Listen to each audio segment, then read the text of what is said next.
Wall Street. We will end on the plus side for the Dow Industrials. A nice rally for the NASDAQ, up more than 1%. Now time for the Situation Room in Wolf Blitzer.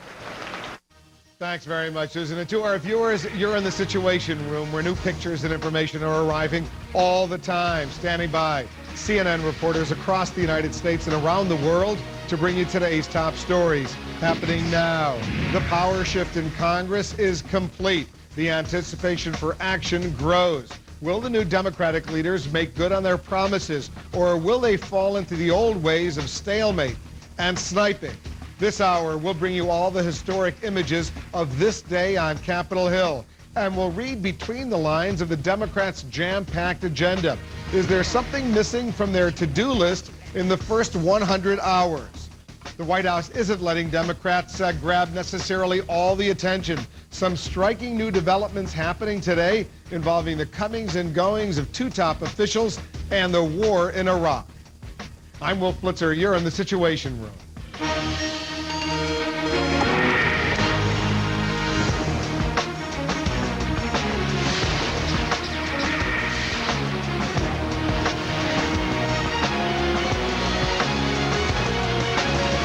For the first time in a dozen years, Democrats now control both the House and the Senate. And for the first time ever, a woman is Speaker of the House. The gavel passed to Nancy Pelosi a couple of hours ago. She's now second in line of succession to the presidency after the Vice President, Dick Cheney.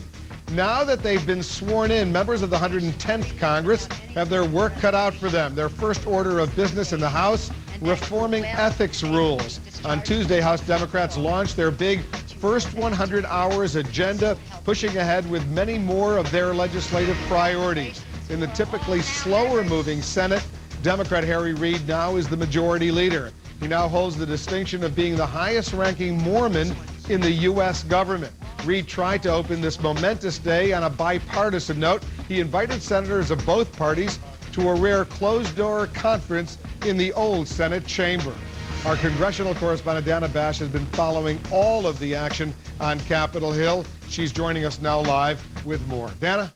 Well, Wolf, at this hour, both the House and the Senate have sort of settled into their regular order of business, but the air is still crackling with the electricity of the day's events. Of course, the main event was in the U.S. House of Representatives, Nancy Pelosi getting the Speaker's gavel, and with it, the power for the Democrats, as you said, for the first time in 12 years.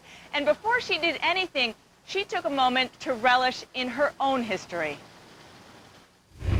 It's an historic moment for the women of America.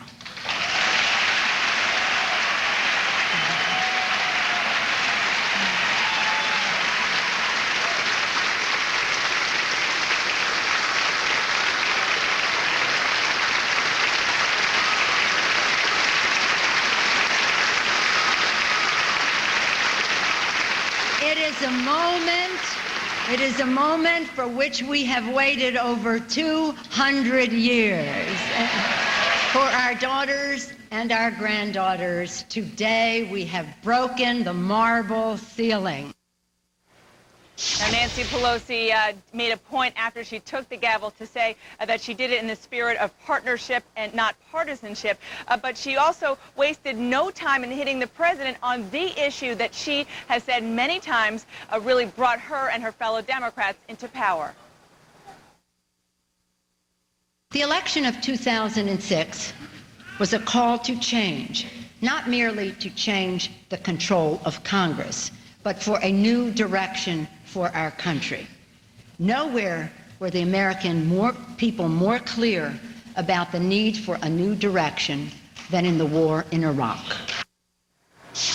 But Democrats in the House will not start using their new power, at least on the floor of the House of Representatives, dealing with Iraq at all. Instead, they are going to turn to the domestic agenda that they promised to deal with during the campaign. First and foremost, today they're starting with changing some of the rules governing their own ethics and how they deal with lobbying and things like that. Now, next week, they're going to start the clock ticking on 100 hours of legislative business, dealing with everything from a hike in the minimum wage to lifting the ban, or lifting the limits, I should say, on embryonic stem cell research. Well, Dan, on the Senate side, lots of talk of bipartisanship, though. Does it seem that that's going to hold? You know, that's the $64,000 question for sure. But it was interesting the way the Senate started the day. Well, usually what we see here every week is senators on the Republican side and the Democratic side meeting, but doing so in separate rooms. Well, intentionally, Harry Reid, the new Senate Majority Leader, called all of the senators, Republicans and Democrats, together. They met in the old Senate chamber in the Capitol to privately discuss what senators coming out told us were ways to actually achieve what they've been talking about, bipartisanship.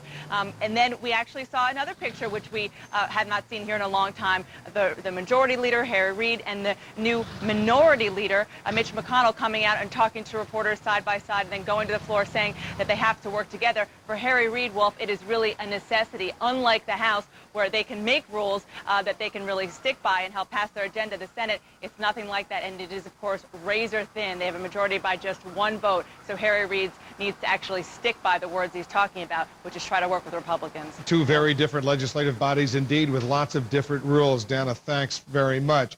And as Dana mentioned, the House Democrats' first 100 hours, as they're calling it, begins next week. It includes the hours they're in session working on legislation, so it actually will last around 2 weeks or so. Here's what they hope to accomplish during these first 100 hours. On Tuesday, January 9th, Democrats want to implement the 9/11 Commission recommendations fully. The goal for Wednesday, increase the federal minimum wage. On Thursday, Democrats want to tackle another issue many voters care about, expanding stem cell research. On the agenda for Friday, January 12th, legislation to allow the government to negotiate lower prescription drug prices for Medicare recipients. On Wednesday, January 17th, Democrats hope to cut interest rates on student loans. The next day, they'll try to push through legislation to end subsidies for big oil and to invest in renewable energy, an ambitious agenda for the first 100 days. In the whirlwind of activity on Capitol Hill next week, some things may get lost in the shuffle. Let's turn to our senior political analyst, Bill Schneider. Bill? Wolf, it's not what politicians are talking about, but what they're not talking about that's most important. There are a lot of things on the House Democrats' agenda. Passing the 9/11 Commission recommendations, raising the minimum wage, making college more affordable, advancing stem cell research. What about the Bush administration's two signature policies, tax cuts and the war in Iraq? You could argue Iraq was the issue that brought Democrats to power. Don't they have a mandate to do something about it? Iraq is where it is. The country is where it is. Iraq is an issue that we all need to work on, and we will work on that. The problem is there's not a lot Congress can do about an ongoing military policy. No one's going to cut off funding to the troops that I know of. But they can make sure the cost of the war is evident. Democrats say they will no longer treat military spending in Iraq as emergency spending outside the regular budget. Senate Democratic Committee chairman will hold hearings to look into what went wrong in Iraq and what to do next. We have to examine whatever the president is going to propose. President Bush is daring Democrats to challenge his tax cuts. We kept taxes low. You want to roll back my tax cuts, President Bush is saying? Go ahead, make my day. House Democrats are dealing with taxes obliquely by proposing a new so-called pay-go rule. That means new spending must be paid for by cutting spending on other programs or by raising taxes. No new deficit spending. That will be a part of the rules of the House. Republicans may not fall for it. Most Republicans still believe in tax cuts, and they want to exempt tax cutting from any so-called pay-go rule, only apply it to spending. Some other big-ticket items Democrats are not talking about right now. Health care reform, Social Security reform, Medicare reform, immigration reform. Why not? Too big, too difficult, too controversial. They want to concentrate on things they can actually get done. Wolf? We'll see what they get done in those first 100 hours. Thanks very much, Bill Schneider, for that. The Democrats' big day here in Washington is proving to be surprisingly busy over at the White House as well. Major personnel changes and the situation in Iraq very much on the president's agenda. Let's turn to our White House correspondent, Ed Henry. Ed?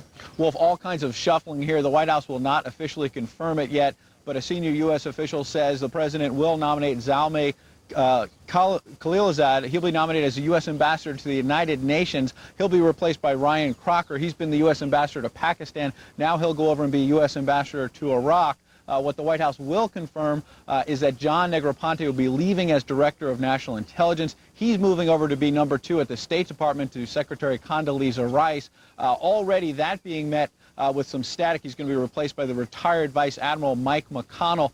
Democratic Senator Jay Rockefeller, the intelligence chairman up on Capitol Hill, is complaining that there's a void of leadership in the intelligence community, noting that Negroponte's former deputy, General Michael Hayden, has not been replaced since months ago. He became CIA director. Now, what the White House is pushing back there and saying they think Negroponte is uniquely qualified to be the number 2 at the State Department. He'll be helping to shape and implement the president's new Iraq policy. That expected, of course, to be unveiled next week. We're now hearing the president will give a primetime address. It's likely to be Wednesday or even slip back to Thursday, not earlier in the week as we had originally heard. What aides here are saying is the president is likely to call for a surge of U.S. troops. One official saying it'll be on the lower end of the 20 to 30,000 U.S. troops surging to Iraq. It's a new political reality for the president, though, that he will be trying to sell this to a very skeptical Democratic Congress. But top White House officials like Rob Portman, the White House budget director, insist they think the president will still be driving the agenda and can find compromises with Democrats.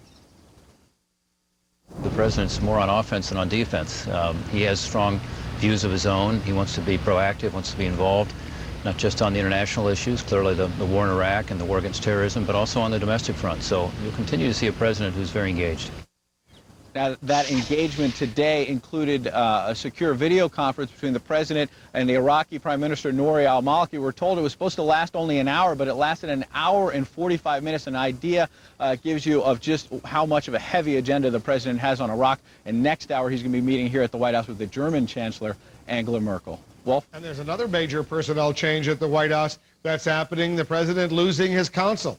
That's right. Harriet Miers, not unexpected. It was expected she would leave after, of course, the disappointment that she felt conservatives blocking her from being elevated to the Supreme Court. And also, White House aides note publicly that she's been on board for 6 years. She's tired, like a lot of other officials. It would make sense for her to leave. But I'm told by other officials privately that there's another big reason for her to leave, and that's because she's mild-mannered, and the White House now is looking for a very aggressive White House counsel. That's because the counsel's on the receiving end of those subpoenas, likely to come from new Democratic chairmen like John Dingell, Henry Waxman. As you know, they're going to launch all kinds of investigations on Iraq and other issues. Bill Clinton, for example, went through 4 or 5 White House counsels as he dealt with all those various investigations on the Hill, Wolf. And a lot of our viewers will remember she was nominated by the president to be a Supreme Court justice, but that nomination withdrawn amidst some controversy. Thanks very much for that. Ed Henry reporting. Ed, Bill Schneider, Dana Bash, they are all part of the best political team on television. And remember, for all the latest political news at any time, check out our political ticker at CNN.com/ticker.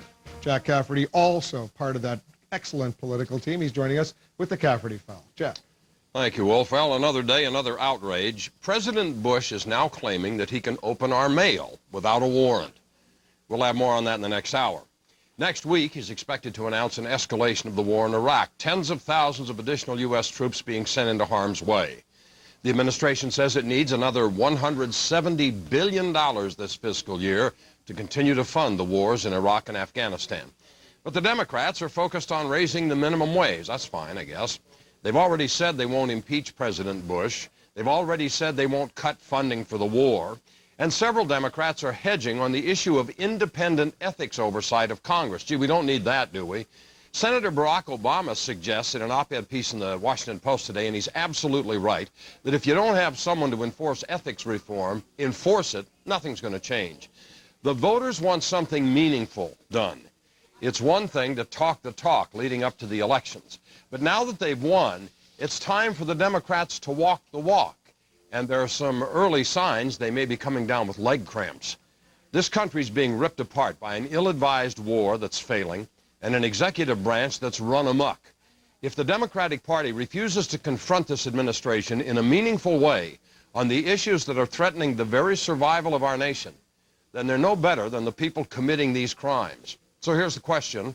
How much faith do you have that the Democrats can stop the war and rein in President Bush? Email your thoughts to CaffertyFile@CNN.com. or go to cnn.com/Cafferty file. Both. Jack will be back with your email later this hour. Jack, thanks very much. Coming up, he's one of the new freshmen that helped the Democrats retake the Senate. We'll be speaking live with Senator Jim Webb of Virginia. He'll join us to talk about his new positions in the U.S. Senate, what he thinks should be done right now about the war in Iraq. Plus, Nancy Pelosi wasn't the only one making history today on Capitol Hill. I'll tell you about a religious first in the Congress. And later, he didn't make it to the Senate, but he's making it into our strategy session. Outgoing Maryland Lieutenant Governor Michael Steele. He's standing by to join us right here in The Situation. The Situation Room is brought to you by Head On. Head On, applied directly to the forehead. Head On is available without prescription at your nearest pharmacy. Head On, applied directly to... Head On, applied directly to the forehead. Head On, apply... Head On, I hate your commercial, but I love your product. Head On is available without a prescription. New from the makers of Head On. Introducing Activon. Back pain, Activon. Apply directly where it hurts. Activon Backache. In stores now. New from the makers of Head On. Introducing Activon. Arthritis pain, Activon. Apply directly where it hurts. Activon Arthritis. In stores now. Giving the new Sierra more power doesn't make it professional grade. Giving it more power while making it more fuel efficient does. Introducing the all-new 2007 GMC Sierra. The only pickup that offers more than 300 horsepower and over 20 EPA estimated highway miles per gallon. That's professional grade. I'd heard that eHarmony was the place to go. New Year's Eve day, I said, I'm ready for eHarmony. Make this the year that it happens for you. It all starts with your personality profile. Yours free when you visit eHarmony.com today. Worried about rising monthly payments in your adjustable mortgage? What if you had a mortgage with the option of a low monthly payment and a fixed rate for the life of your loan? Call 1-800-71-FIXED or log on to ditech.com, a GMAC company. You don't have to die from cancer. There are things you can do to save your life. Saving Your Life, a Dr. Sanjay Gupta special. CNN, Saturday, January 13th. I hope the sea would be as turquoise as my dream. I hope the water held the wonders I had foreseen. I hope the beaches would stretch as far as my imagination. I hope the Caribbean would be as warm as my expectations. I hope the time would be as precious as it seemed. I hope the moments would be as magical as my dreams. I hope the views would be as wondrous as my vision. I hope the journey would fill my soul with inspiration. I imagined it would be perfect. It was. Hey guys, thanks for coming. Are we in trouble? No, you're not in trouble. I just want to set some ground rules. Like what? Well, remember last week when you hit Vinny in the head with the shovel? I do not recall that. Of course not. Well, it was pretty graphic. Too graphic for the kids. So I'm going to have to block you. You know, I got to make this up to you. This is Vinny's watch, and I want you to have it. You deserve it. Thank you. That's really not necessary. No. Come here. CNN Special Investigations Unit. Series premiere, CNN Saturday, January 20th. Welcome back. For a second straight day, the anti-war activist Cindy Sheehan tried to get out her message by upstaging Democrats on Capitol Hill. She showed up at a House office building earlier today and unfurled a banner. She was given a choice to leave the premises or be arrested. She opted to leave and was escorted away. Iraq was the signature issue in Senator Jim Webb's campaign. The newly sworn-in Democrat from Virginia sealed his party's control of the Senate when he defeated Republican incumbent Senator George Allen in November. Senator Jim Webb is joining us now live from Capitol Hill. Senator, thanks very much for coming in. Well, thanks for having me. Is it fair to say Iraq was the major issue that divided you from George Allen? No, not really. The issues of national security, including Iraq, were one, but I think an equally important issue for us were the issues of economic fairness with what has happened in the great migration of wealth toward the top 1% in this country and outsourcing and all of those issues. I think we had an enormous amount of support from people who are concerned about that as well. You're referring to tax cuts among other issues. Let me get to Iraq because I really want to get your sense on this debate that's unfolding right now on this so-called surge and escalation, more U.S. troops being sent to the region. You're going to be on both the Senate Foreign Relations Committee as well as the Senate Armed Services Committee now that you're a member of the Senate. The chairman of the Armed Services Committee, Carl Levin, is quoted in the New York Times today as saying this about this military increase: if it's truly conditional upon the Iraqis actually meeting milestones, and if it's part of an overall program of troop reduction that would begin in the next 4 to 6 months, it's something that would be worth considering. Contrast that to the chairman of the Foreign Relations Committee, Joe Biden, who says simply about a surge, I just think a troop surge is the absolute wrong strategy. Where do you stand in this debate? Well, actually, what I see as much as anything is that this is a tactical issue, a political issue, rather than a strategic issue. I was saying all the way from early 2002 that one of my great concerns was that this administration had not articulated a clear strategy with respect to what we should be doing in Iraq and when we would know that we were done. And that's one of the focuses that I would like to have on this. In terms of the troop surge itself, if that's what is going to occur, as you know, over the past several years, the numbers have oscillated. They've gone up and down, depending on holding units in place and bringing units in a little early and those sorts of things. And it's a commander-in-chief prerogative, given the authority that was given to the administration through the Legislative Act of 2002. So I would like to hear from the administration what the strategy is for what they call success in Iraq.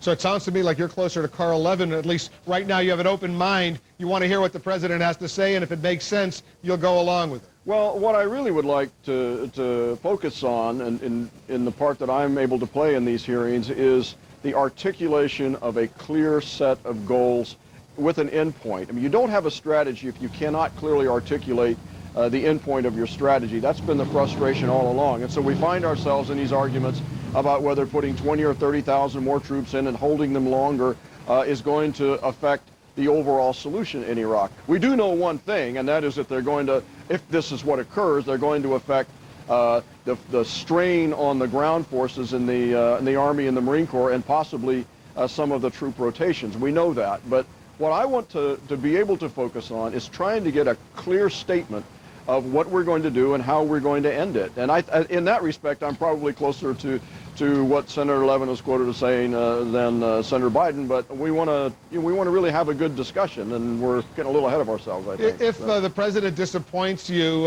could you envisage yourself moving closer to someone like Democratic Congressman Dennis Kucinich of Ohio, who says it's time to use the power of the purse and stop the funding for the war if necessary to bring the troops home?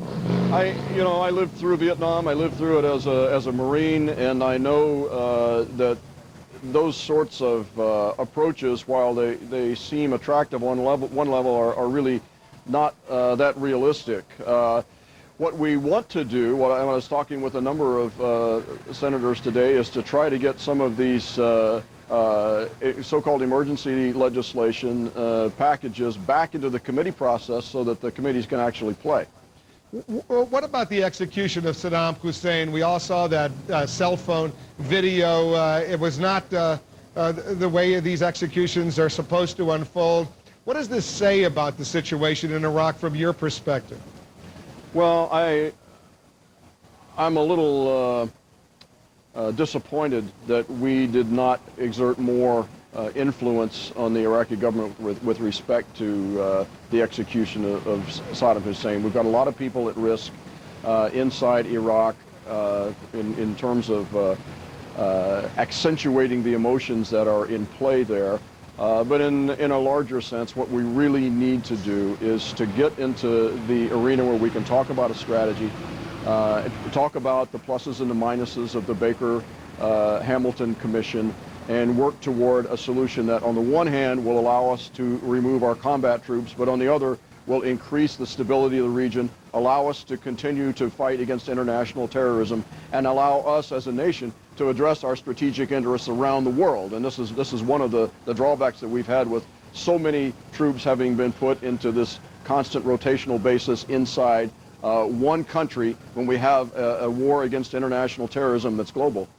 Jim Webb, the new senator from Virginia, the Democratic senator from Virginia. Congratulations, Thank Senator. you very much. Thanks very much for coming in. We hope you'll be a frequent guest here in the Situation Room. Good to be with you. Thank you. Thank you, Senator.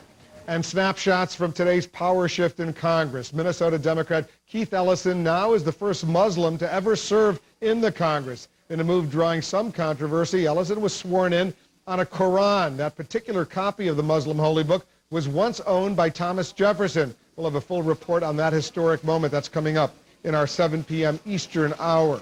Senator Trent Lott of Mississippi officially made his comeback today in the Republican leadership. 4 years after he was ousted as Senate Majority Leader, Lott is now the new Senate Minority Whip, the number 2 Republican in the U.S. Senate. Absent from today's ceremonies, Democratic Senator Tim Johnson of South Dakota. He's still recovering from brain surgery at a Washington hospital. His office says a new test shows Johnson's blood vessels no longer are tangled, the condition that sent him to the hospital. But his doctors believe he'll be laid up for several more months. We wish him a speedy recovery. Coming up, he was sworn in today as a member of the United States Congress, but his victory still isn't secure. Up next, we'll take a closer look at one race from the November election that's still up in the air. Plus, a new Congress with some old challenges. Will the Democrats succeed where Republicans couldn't? I'll ask Donna Brazil and Michael Steele. They're both standing by for today's strategy session. We'll be right back. Miracle Ear has been helping millions of Americans hear better for almost 60 years. With more than 1,000 locations all across the country, including many in Sears, we're always there when you need us with personalized service. And now, during our digital sales event, get a personalized hearing aid for only $795. That's right, Miracle Ear quality for only $795. Call 1-877-908-HEAR for the location nearest you. Don't delay. This $795 sales event ends February 21st. They want your baby. We have to leave. Newsweek, Rolling Stone, the New York Times, the LA Times, and critics across the country are raving about Children of Men. It's Blade Runner for the 21st century. A gripping thriller, dazzling and spellbinding. Children of Men transports you with the greatness of its filmmaking. Here's a movie that grabs you hard, provokes your mind, and ultimately lifts your spirits. Children of Men, rated R, opens everywhere tomorrow. When I signed up for Vonage, I was able to keep my phone number, and then when I moved, I was able to take it with me. Call quality is the utmost. It projects my business. And with Vonage, it's perfect. Vonage and reliability, that just kind of goes hand in hand. It's just $24.99 a month for unlimited local and long-distance calling. Vonage is a better way to phone for less. Get 1 month free. Call 1-800-970-7034. Money should be fat. It should be big. At HSBCDirect.com, we've created a way to make money into bigger money. HSBCDirect.com offers an online savings account with a 5.05% annual percentage yield. That's 8 times the national average. Making me money. Let your money grow big at HSBC. Brought to you by HSBC, the world's local bank. Member FDIC. Discover more at HSBCDirect.com. Tonight on 360, we're in Washington as Democrats take control of Congress. They're promising big changes. Voters say that's what they want. How will they do it? What will it cost? We're keeping them honest. A 360 special tonight, 10 p.m. Eastern.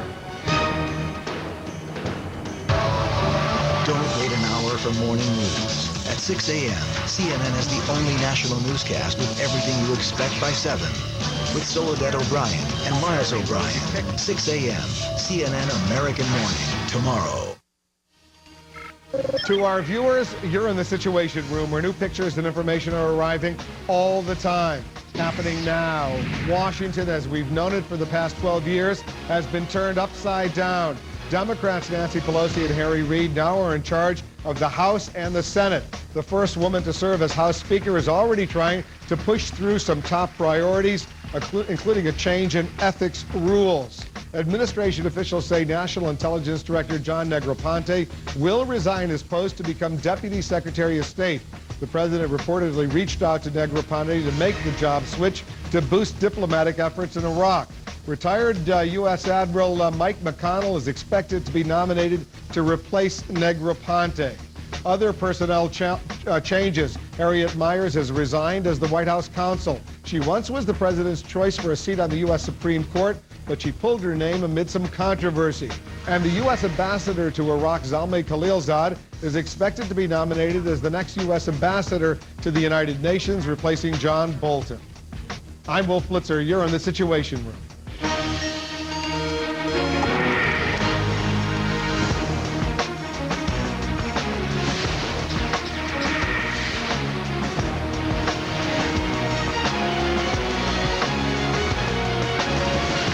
Now the power shift on Capitol Hill by the numbers. In the old Senate, Republicans held 55 seats, Democrats controlled 45 seats. In the new Senate, Democrats control 51 seats, giving them a one-seat majority over Republicans, who hold 49 seats. In the old House, Republicans held 232 seats to the Democrats' 203. In the new House, the Democratic majority controls 233 seats. The Republicans hold 202 seats in the new House of Representatives. Republican Vern Buchanan of Florida is among the Congress members who were sworn in today. That's even though his Democratic opponent in Sarasota County still is contesting Buchanan's November victory. Democrat Christine Jennings wants the election results thrown out because some 18,000 ballots cast on touchscreen voting machines failed to record a vote. Our national correspondent Susan Candiotti has been following this story and joins us with more. Susan? Wolf, the House Administration Committee is investigating the contested race. And if there's evidence of a machine malfunction, there could be a revote. So even though Vern Buchanan has been sworn in, the election remains under scrutiny by Congress in the courts and by voters back home. We're voting people. So my vote, I take my vote very serious. Very. Floridian Joyce Bryant remains skeptical her vote and others might not have been counted, let alone taken seriously. Only 369 votes separated GOP winner Vern Buchanan from Democrat Christine Jennings in the race to replace Republican Katherine Harris. Bryant is one of many voters who suspect Florida's ES&S touchscreen machines did not register her vote for Democrat Jennings until Bryant caught the error in time.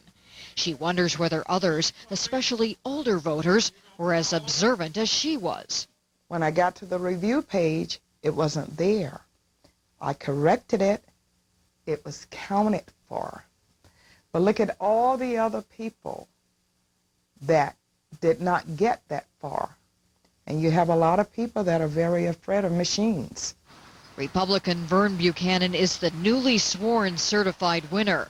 But Jennings is not giving up. After failing a state-run recount, Jennings is appealing last week's Florida court ruling rejecting her touchscreen machine challenge.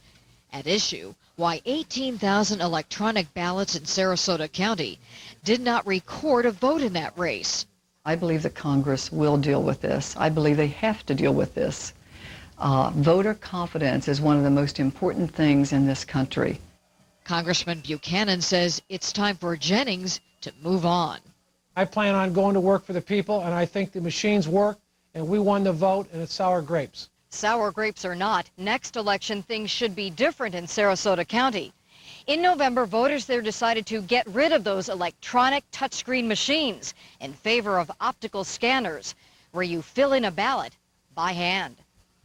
Wolf? Susan Candiotti with that story, an important story we'll continue to watch here in the Situation Room. Frederica Whitfield is joining us now from the CNN Center with a closer look at some other important stories making news. Hi, Fred. Hello to you, Wolf. Well, this information we're just learning from the Associated Press saying that the Energy Secretary, Samuel Bodman, is announcing the dismissal of the head of the U.S. nuclear weapons program because of security breakdowns at weapons facilities, including Los Alamos Laboratory in the state of New Mexico. Linton Brooks was to submit his resignation as chief of the National Nuclear Security Administration within the month. The Energy Secretary, Bodman, says that the agency under Brooks's leadership, who is a former ambassador and arms control negotiator, had failed to adequately correct the security problems that had existed. Meantime, marketers of 4 weight control pills will pay a total of at least $25 million to settle allegations of deceptive marketing. Zenadrin, EFX, Cortislim, Trim Spa, and a one-a-day Weight Smart will use the money for refunds. The Federal Trade Commission says the weight loss and weight control claims by the companies are not supported by evidence. In Baghdad today, at least 13 people were killed and 22 wounded when a pair of car bombs ripped through a crowd of people waiting in line to buy heating oil. 7 other people were killed and nearly a dozen more wounded in mortar and bomb attacks around the city. Separately, police say they found 47 bodies, mostly showing signs of torture dumped around Baghdad.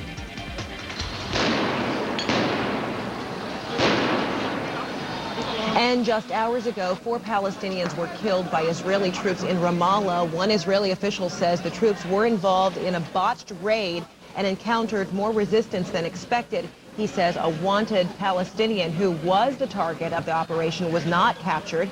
The Israeli military says 4 wanted Palestinians were captured and that a 5th got away. Palestinian officials condemned the raid.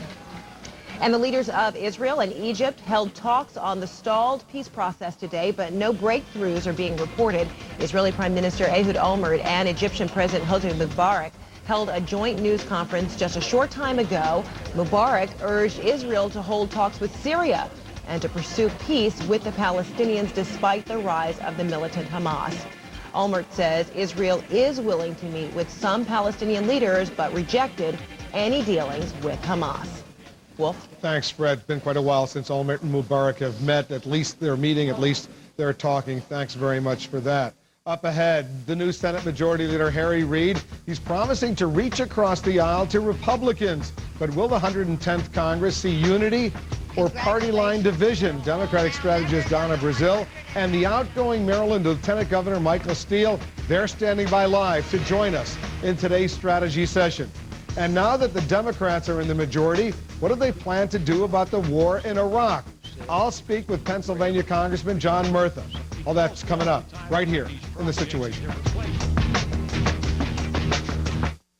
I was turning 50, and so were my eyes. Nancy came into Pearl Vision for her annual checkup. Now my eyes see perfectly. They're Nancy's eyes, but they're my responsibility. Right now at Pearl Vision, buy 1 pair of eyeglasses and get a free pair valued up to $200.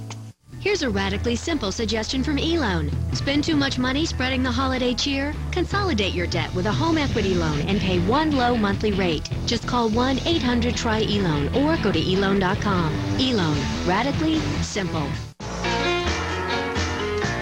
I love this one. This man finally popped the question. Oh, it's so beautiful. But his Visa card was over the limit. I'm so sorry. There seems to be a problem. His fiancée told him to call American Express. Okay, this one's so cool. A Gold Card member wanted a special gift for his wife's birthday. Oh. So I got him tickets through Gold Card events for the concert of the year before they went on sale. Got him.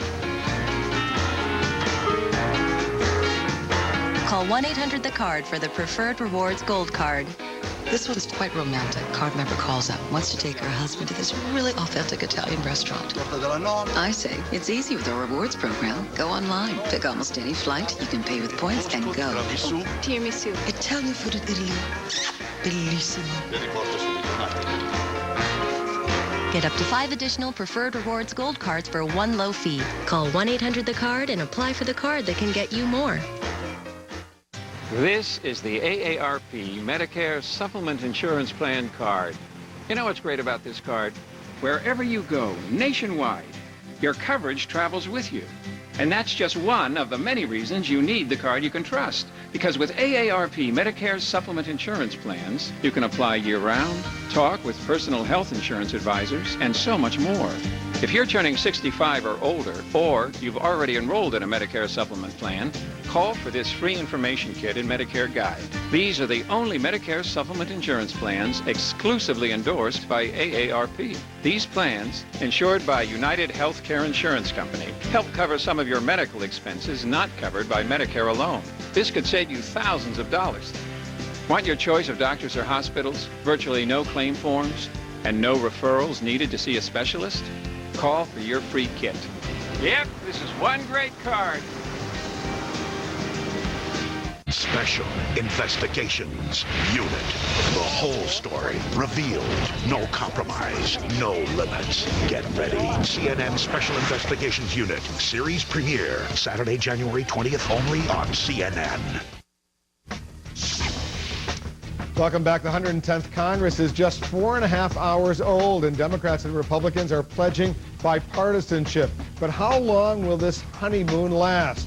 Joining us in today's strategy session, CNN political analyst and Democratic strategist Donna Brazile, and Michael Steele, the outgoing Lieutenant Governor of Maryland. He was the former Republican candidate for the U.S. Senate from Maryland, came in second in that race. Not good enough. We'll get to you in a moment. You just gave me this little, I don't know if we can get a tight shot of this. I'll hold it up here like this, but it basically says a woman's place is in the House as Speaker, and there we see Nancy Pelosi, I guess, showing off her muscles. What do you make, first of all, of this development as a woman? Because this is the first time a woman has served as Speaker of the House. Wolf, this is a very historic moment, not just for our country, but the new Congress. I've known Nancy Pelosi for over 20 years. She is intelligent, she's smart. She's also managed to unify the Democratic Party over the last 2 months. She's honed in on the Democrats having a real message. 100 hours. We've laid out a very ambitious agenda, but today is a day of celebration, a historic moment.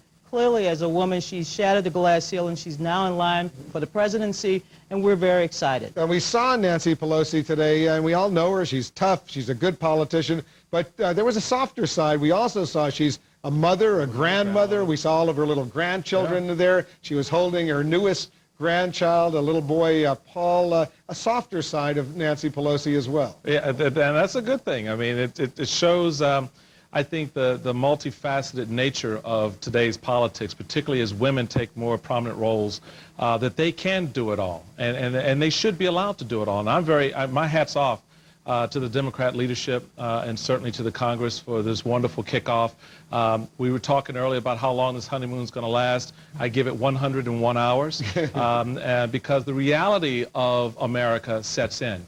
And the hard, heavy lifting of not just talking the rhetoric, but doing the actual job of putting in place the policies from the administration and getting those implemented through the Congress is going to be a real challenge for both parties, not just the Democrats, but the Republicans now have to step up and show that they learned the lesson of the last 12 years of missed opportunities and what America's really all about and what they want. Is it wise for the Democrats in the House to do to the Republicans now, at least in these first 100 hours of the new Congress, what the Republicans did to them, namely push legislation through without really giving the Republicans a chance to deliberate, to get involved, hold committee hearings? What do you make of that? Well, first of all, the Democrats have told the Republicans for the past 2 months about the agenda that we're going to lay out. I believe that the Democrats will work with the Republicans. Over in the Senate, there was a rare joint caucus today. Harry Reid convened it. Mitch McConnell was an opportunity for Democrats and Republicans to talk. But the Senate is a different legislative body than the House of Representatives. I understand, but the bipartisan spirit is dead. I don't think it's going to be a brief honeymoon. It's going to be a lasting partnership. If Republicans understand as a minority,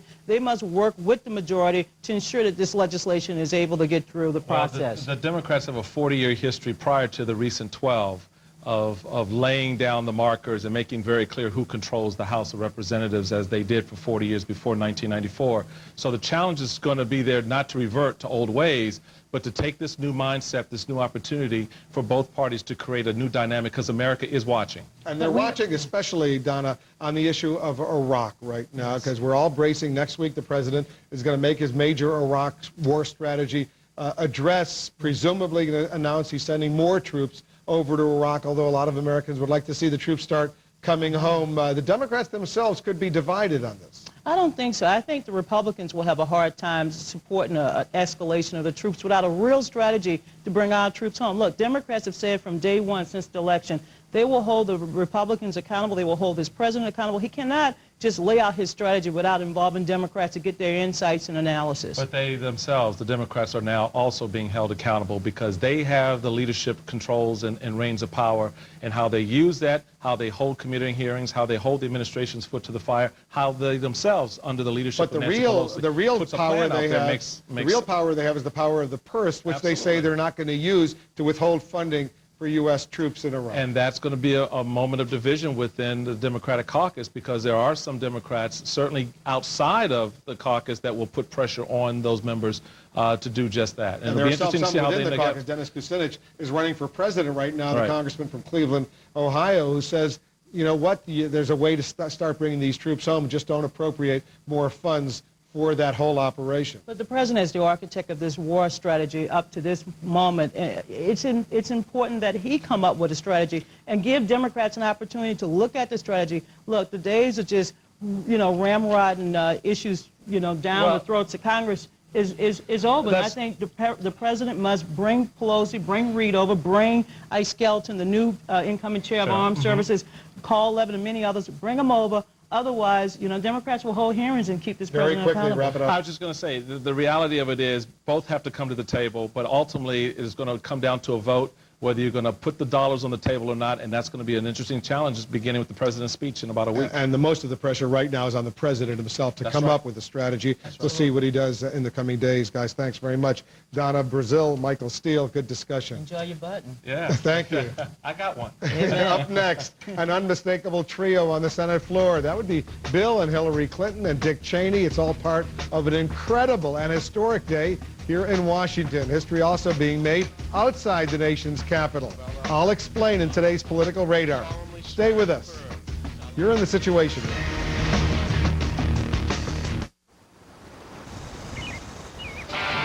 The 2007 Chevy Tahoe. It has an available 320 horsepower.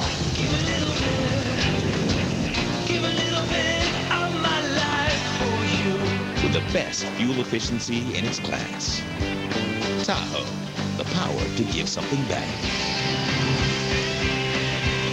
That's an American revolution.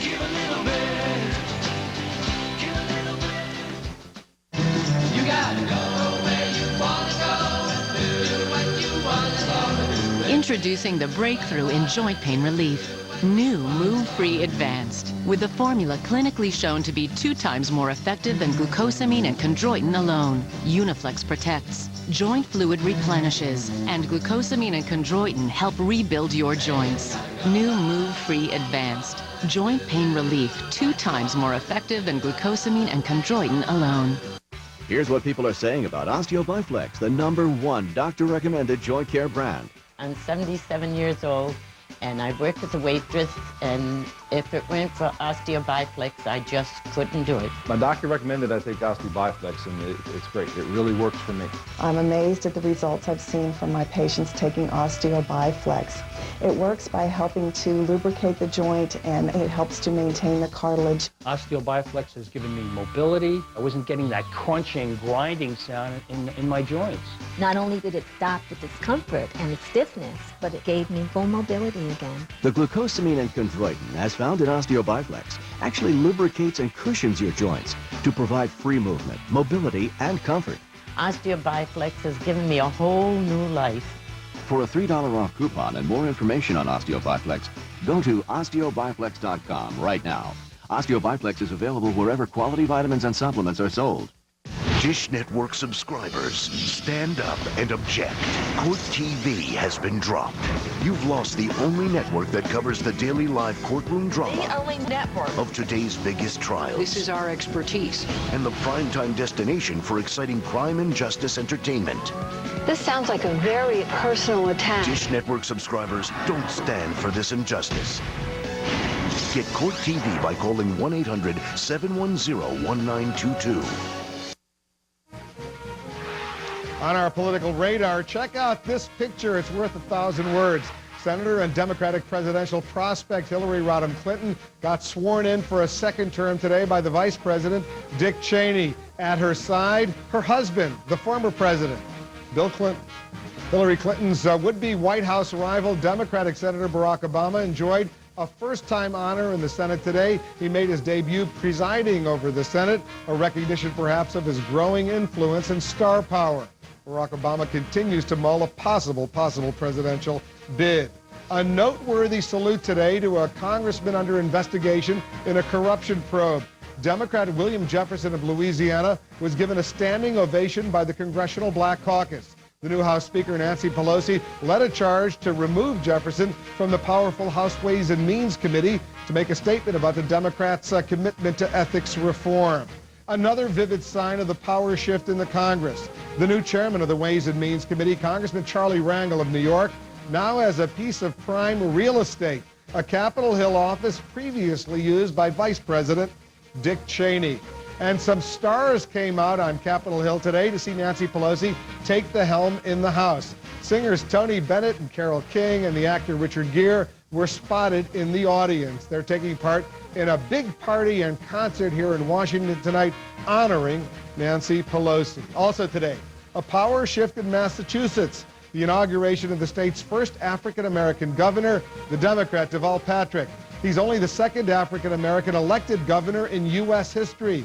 Patrick replaces Republican Mitt Romney, who's taking the first steps toward running for president. Remember, for all the latest political news at any time, check out our political ticker. Simply go to CNN.com/ticker. Up next, Jack Cafferty is talking faith. He wants to know if you've got faith the Democratic-led Congress will trigger changes in Iraq. Your email on Jack when we come back. What does it mean when we say no one can do what Countrywide can? It means if other lenders can't get it done, we can. It means we can offer home loans to get cash fast, to pay off credit cards or remodel a kitchen. It means as your life changes, our loans can change with you, to lower your payments or to help pay for college. It means with more good loans for more good reasons. No bank, no lender, no one can do what Countrywide can. Call us 1-800-CAN-DO-88. Tonight, intolerance in America. What's just below the surface? Paula Zahn brings everything out in the open. Tonight, 8 Eastern. The 47th Annual Portland Boat Show is proud to partner with Keep Hope Afloat, a PFD charitable foundation. The foundation is asking you to donate your old substandard life jackets. If the jacket can be recertified, it goes to the statewide loaner program, and 5,000 children 12 and under will be fitted with a free new Mustang survival jacket as part of the Life Jacket for Junior program provided by the Oregon State Marine Board, only at the Portland Boat Show. Cholesterol. My doctor said to watch it, so I ride my bike, eat the good stuff, and take garlic every day. Garlic's clinically proven ingredient maintains healthy cholesterol naturally. My doctor's happy. So am I. Eat right, exercise, garlic. Does back pain limit your motion? Get relief with Icy Hot Pro Therapy, powered by Hot Packs. Up to 8 hours of muscle-relaxing, pain-relieving heat that goes where you go. Icy Hot Pro Therapy. Strong support plus powerful relief.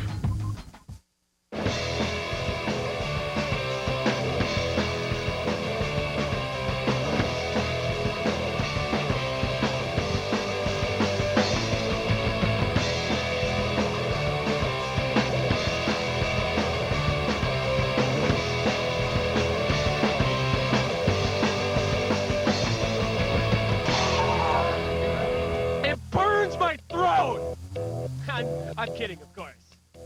I don't want to get sued. Stop watching TV and start making it. Tualatin Valley Television is the designated service provider for local public, educational, and government cable television production. Learn how to create great local programming by attending our training classes. We also offer production services to government, nonprofit, and educational organizations. Call us at 503-629-8534 to find out more. TVTV is your source for community communication. Call today. A Dr. Sanjay Gupta special, CNN, Saturday, January 13th. Here's the videotape of Senator Barack Obama presiding over the U.S. Senate earlier today. There he is in the middle of your screen, sitting there, a rare honor, a good honor for the junior senator from Illinois, possible presidential contender.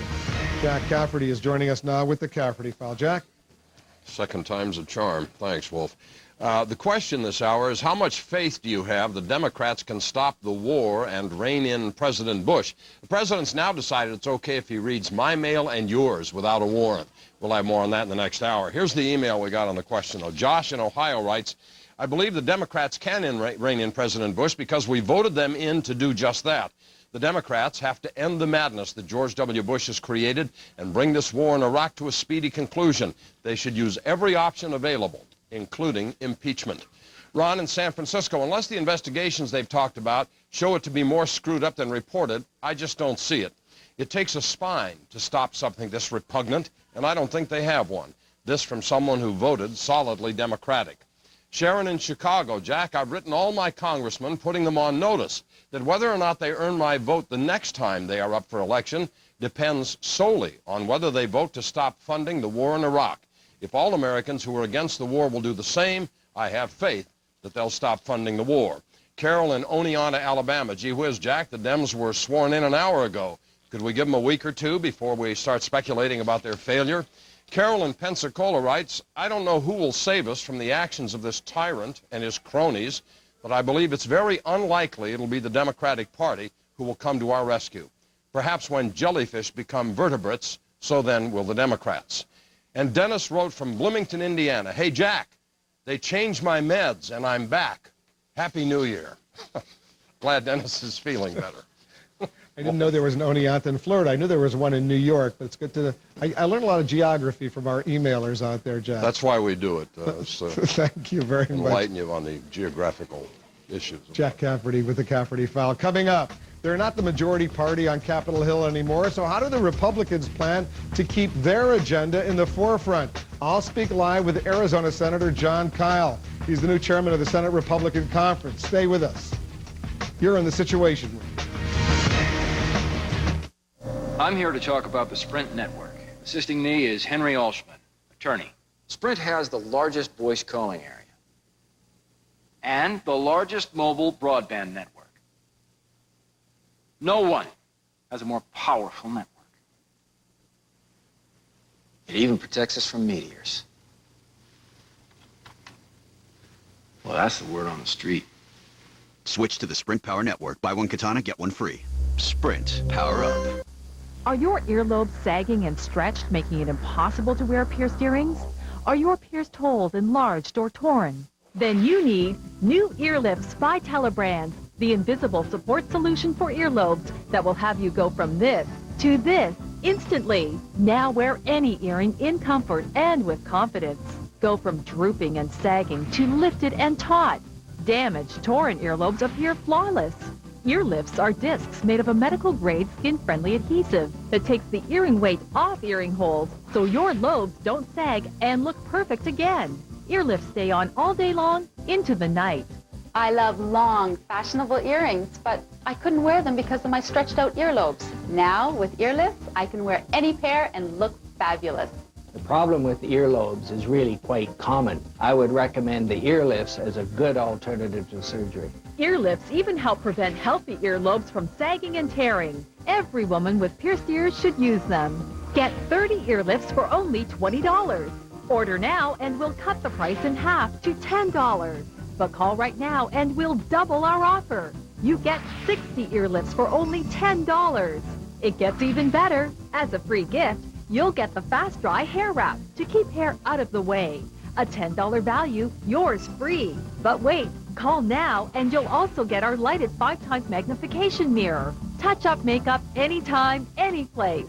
A $20 value, yours free. Just pay separate shipping and handling. You get it all. 60 ear lifts, the Fast Dry Hair Wrap, and the lighted magnification mirror. An incredible $50 value, all for only $10. Call now. Call 1-800-948-2522 to order ear lifts for only $10. That's 1-800-948-2522. This TV offer is not available in stores, so if your credit card ready and call 1-800-948-2522. Call now.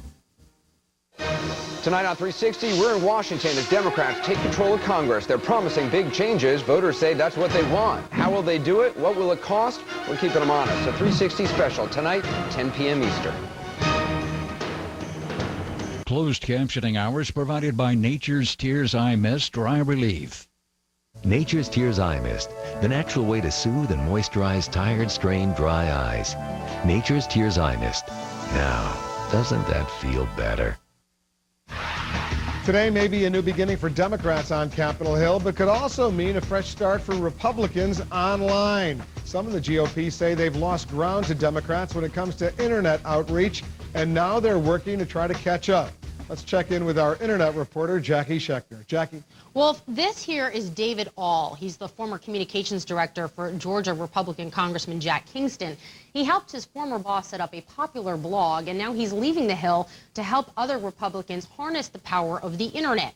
He says if Republicans were more internet savvy and knew how to use sites like YouTube and MySpace, they'd have a better chance of reaching constituents. He uses George Allen's campaign as an example, saying if they had a better sense of how the internet worked, they would have had better damage control. Senator Mitch McConnell agrees with the idea of the new media push. He is the Senate Republican leader, and his office has hired a well-known blogger named John Henke from the blog QNO.net, which is a conservative blog, to lead up a new media outreach. Now, a spokesperson for McConnell says that Republicans in the Senate need to do a better job of not only using the internet, but responding to the internet, meaning that they don't treat bloggers like the press, and they should. Jim DeMint, another senator, also agrees, having hired a blogger. Former House Majority Leader Tom DeLay set up his own blog and grassroots effort last month at tomdelay.com.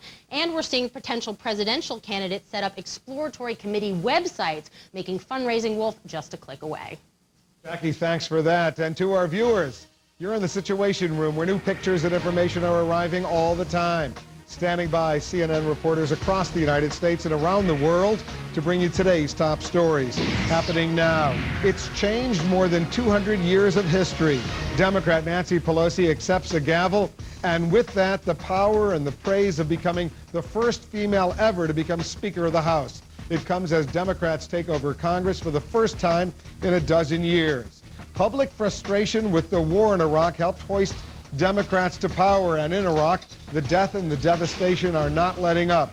Might more U.S. troops need to go in to try to help restore order? I'll ask Republican Senator John Kyle of Arizona and Democratic Congressman John Murtha of Pennsylvania.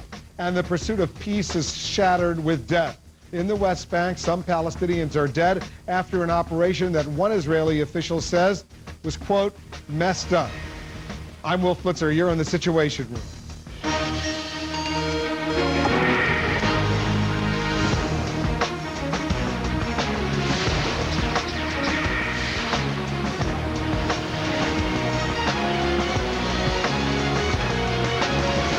Today, but took more than 200 years to come. Never before in U.S. history has a female been Speaker of the House of Representatives. But that changed after a gavel heavy with history and tradition was placed in Nancy Pelosi's hands. By a vote of 233 to 202, Pelosi broke what she called the marble ceiling. This comes as Pelosi's party also took control of the Senate. Democrats now control Congress for the first time in 12 years. The new majority leader, Senator Harry Reid, says the American people expect results, not political rancor.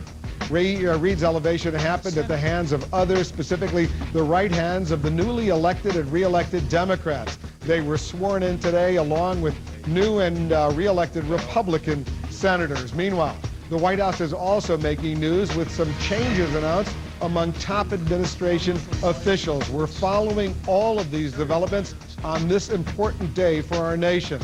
Our Ed Henry is standing by at the White House, but let's begin with Andrea Koppel. She's been watching all of this from Capitol Hill. Andrea? Wolf, it was truly a day for the history books, surrounded by her children and grandchildren, with former politicos in the audience and with celebrities looking down on her.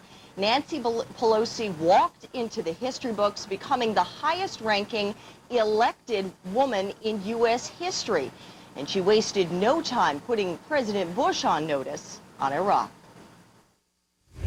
It is the responsibility of the president to articulate a new plan for Iraq that makes it clear to the Iraqis that they must defend their own streets and their own security. A plan that promotes stability in the region, and a plan that allows us to responsibly redeploy our troops. Meanwhile, over in the Senate, the new Senate Majority Leader, Nevada's Harry Reid, also made clear that Democrats expected President Bush's new plan on Iraq to spell out and bring U.S. troops home, but he didn't say exactly when. With her new 31-seat majority over in the House, Ms. Pelosi also made clear that she's going to be requiring and pushing Republicans and President Bush for more fiscal responsibility, what's known as pay-as-you-go, no more deficit.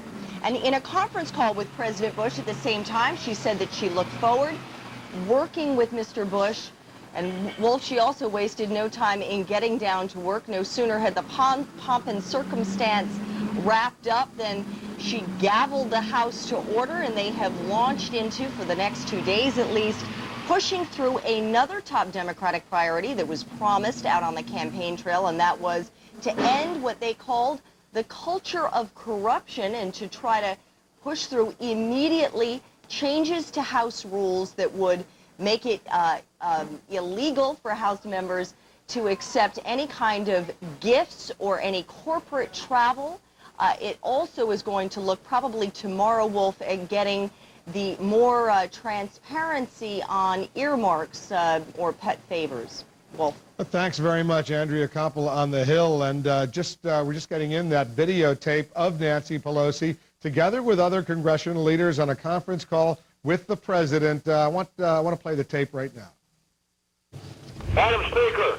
Mr. President. Congratulations on a historic day. Thank you very much, Mr. President. I'm here with Leader Hoyer and Leader Boehner, and we're calling to give you the good news that this Congress is now fully sworn in and ready to work with you. Well, I'm ready to work with you all. I know it's a tremendous moment for you personally, and I congratulate you. I congratulate Leader Hoyer, and I'm looking forward to working with both of you all as I continue to work with Leader Boehner. Thank you very much, Mr. President. We'll look forward to that. On this historic day, everyone's saying the right thing about working together here in Washington. We'll see how long that lasts. Meanwhile, there's also some changes unfolding in the Bush administration. It concerns one man who was supposed to bring order to the nation's intelligence community and a woman whose reputation was battered by a bruising nomination battle. Here to help fill us in, our White House correspondent, Ed Henry. Ed? Well, it was supposed to be a quiet day at the White House, but instead all kinds of shuffling. As you noted, Harriet Miers now officially resigning as White House counsel. Also, White House will not confirm it, but several officials saying that Zalmay Khalilzad is expected to be nominated as the U.S. ambassador to the United Nations. He would be replaced as the U.S. ambassador to Iraq by Ryan Crocker, now in the same post for U.S. to Pakistan. Now, White House officials will confirm, though, that on Friday the president will officially nominate retired Vice Admiral Mike McConnell to replace John Negroponte as a director of national intelligence. Negroponte now shifting over to the #2 job at the State Department. That already getting some static from some of those new Democrats running Capitol Hill. The Senate Intelligence Chairman Jay Rockefeller saying he believes there's too much of a leadership vacuum in the intelligence community right now. Negroponte's former deputy, General Michael Hayden, now the CIA director, he still has not been replaced months later. Officials here at the White House insist Negroponte, though, is uniquely positioned to take over the #2 job at State. A former diplomat, he'll be helping to implement the president's new Iraq policy that will be unveiled next week. We're now hearing from various officials here. The speech, a primetime address to the nation, is likely to be next Wednesday, possibly even slipping to next Thursday instead of earlier in the week, as we had heard. And finally, on the Harriet Miers move that I noted at the top, not really unexpected. Ever since her elevation to the Supreme Court was blocked by conservative opposition, it was expected she would leave at some point. What's interesting, though, is officials here privately saying one reason she's leaving now, the timing of it, is the fact that they feel she's mild-mannered. Everyone knows that, and they need a more aggressive White House counsel now in this job. With Democrats taking over the Hill, there are likely people like John Dingell, Henry Waxman to launch all kinds of investigations, subpoenas. They need a very aggressive White House lawyer who can push back, Wolf. Before he made that brief phone call to Nancy Pelosi to congratulate her, the president was on the phone for a long time with the Prime Minister of Iraq, Nouri al-Maliki. Update our viewers what we know about that conversation. Well, you're right. Very interesting. It was supposed to be, they budgeted an hour of the president's time for that secure video conference with Nouri al-Maliki.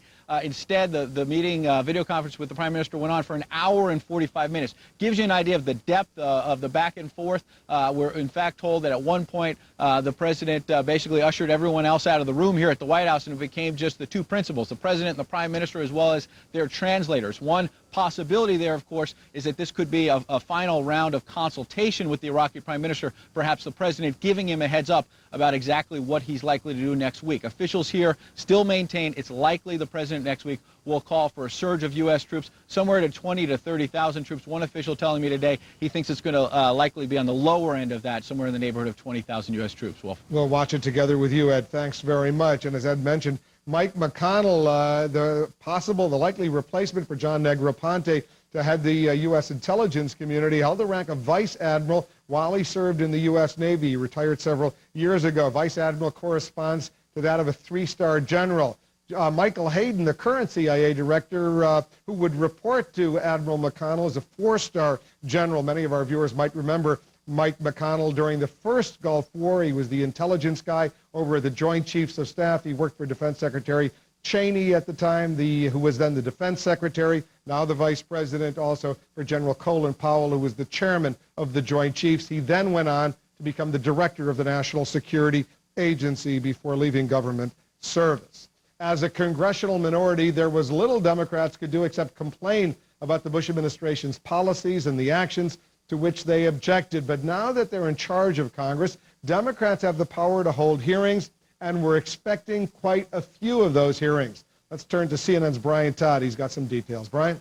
Wolf, a top aide to new House Speaker Nancy Pelosi told me that right now she's focused on her first 100 hours agenda on domestic and foreign policy. But it's Pelosi's committee chairman and some in the Senate who observers say are about to unleash years of pent-up frustration at this White House. From California, on Capitol Hill, they smile, shake hands, swear the oath. Down the street, they may just be swearing. It's payback time in Washington. Newly empowered Democrats, after years of frustration over Iraq, pre-war intelligence, the wiretapping controversy, are poised to launch an onslaught of subpoenas that might drive an already embattled White House to distraction. There's no question we're going to see a huge number of investigations taking place. Experts say Henry Waxman is likely to lead the charge. As the new Democratic chairman of the House Government Reform Committee, Waxman has the power to look into Halliburton contracts or energy deals by Bush allies. A Waxman aide says he won't conduct witch hunts. Congress watchers agree. But Waxman has been a relentless Bush critic and will likely be a formidable force. He's tenacious. He's regarded as an attack dog. He's a good interrogator, and he apparently likes to do it. Waxman's colleague John Conyers isn't just a Bush critic. He's previously looked into grounds to impeach the president. Conyers takes over the House Judiciary Committee. Experts say his efforts, combined with those of his fellow Democrat on Senate Judiciary, Patrick Leahy, should make some people in the Justice Department nervous over the domestic surveillance and detainee programs. The House and Senate Judiciary Committees are going to pounce all over Attorney General Alberto Gonzales with questions about how he is protecting or not protecting basic civil liberties in the country. I accept this gavel in the spirit of partnership, not partisanship. Democratic leaders Nancy Pelosi and Harry Reid will be crucial to this equation. House Speaker Pelosi has said subpoenas of White House officials will be a last resort. Political observers say for the Democrats' own sake, they'd better be. If the Democrats are involved in some kind of a payback, when the Democratic Congress comes up for renewal before the voters again, voters may say they overreach. The challenge to rein in their committee chairman may present itself to Pelosi and Reid sooner rather than later. We're told by congressional aides there are at least 6 hearings on Iraq and the war on terror on the schedule this month alone. Wolf? We'll be watching all of those hearings. Thanks very much, Brian, for that. Jack Cafferty is in New York with the Cafferty File. Jack. President Bush is now claiming he has the power to open Americans' mail without a warrant. The New York Daily News, in an exclusive report this morning, says that late last month, Mr. Bush issued a signing statement declaring his right to open people's mail under emergency conditions. According to the president, that includes the need to, quote, protect human life and safety against hazardous materials, unquote, and the need for physical searches for foreign intelligence collection. The president's signing statement contradicted a postal reform bill that he had just signed, which protects first-class mail from searches without a warrant. Experts say the government could easily abuse this power and open up large amounts of mail. Really? Nah, they'd never do that, would they? One senior official says, quote, it takes executive branch authority beyond anything we've ever known, unquote. But the White House tells the Daily News the president wasn't claiming any new power. They say that in certain circumstances, the Constitution does not require warrants for reasonable searches. And of course, we can all trust the decider to decide what constitutes a reasonable search, can't we? Here's the question. Should President Bush be able to open your mail without a warrant? Email your thoughts to CaffertyFile@CNN.com or go to CNN.com/CaffertyFile. Wolf. See you in a few minutes, Jack. Thank you. Up ahead. Now that they're in charge of Congress, what do Democrats intend to do about the war in Iraq? I'll talk about it with Democratic Congressman John Murtha, a decorated veteran and an outspoken war critic. Also, deadly new attacks in Iraq and dozens of tortured bodies found in the capital. We'll take you to Baghdad for the latest on the unrelenting violence. Plus, we'll have details of some shocking revelations about the late Supreme Court Justice William Rehnquist and personal demons he battled for more than a decade. Stay with us. You're on The Situation. Phone. Okay, time to get organized. We're gonna need a hand.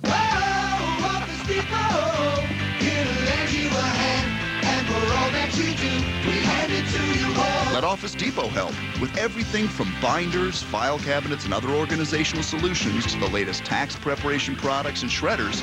Office Depot comes in pretty handy. Click, call, or come by. Office Depot, taking care of business. Right now, we'll give you top quality vitamins and supplements for just 89 cents. That's right, just 89 cents. These, essential for a healthy heart. These, for joint support. These, to help your memory. Or any of these. And not just any vitamins. They're from Puritan's Pride, the #1 direct-to-you vitamin manufacturer. Just 89 cents each when you call now for these special introductory coupons. How can we do it? We're the manufacturer. We make them with the highest quality ingredients. We sell them directly to you, and right now you can try them for just 89 cents. There's no obligation. Your satisfaction is 100% guaranteed. Plus, call now and you'll get the complete Puritan's Pride discount catalog free. You'll also get a $10 off bonus coupon good for any of the 1,400 top quality products you'll find inside. Call now for this special bonus, the Comprehensive Vitamins and Supplements to Live By Guide. Yours free. Call or go to PuritanTV.com right now. Tonight, Intolerance in America. What's just below the surface? Paula Zahn brings everything out in the open. Tonight, 8 Eastern. I hope the sea would be as turquoise as my dream. I hope the water held the wonders I had foreseen. I hope the beaches would stretch as far as my imagination. I hope the Caribbean would be as warm as my expectations. I hope the time would be as precious as it seemed. I hope the moments would be as magical as my dreams. I hope the views would be as wondrous as my vision. I hope the journey would fill my soul with inspiration. I imagined it would be perfect. It was.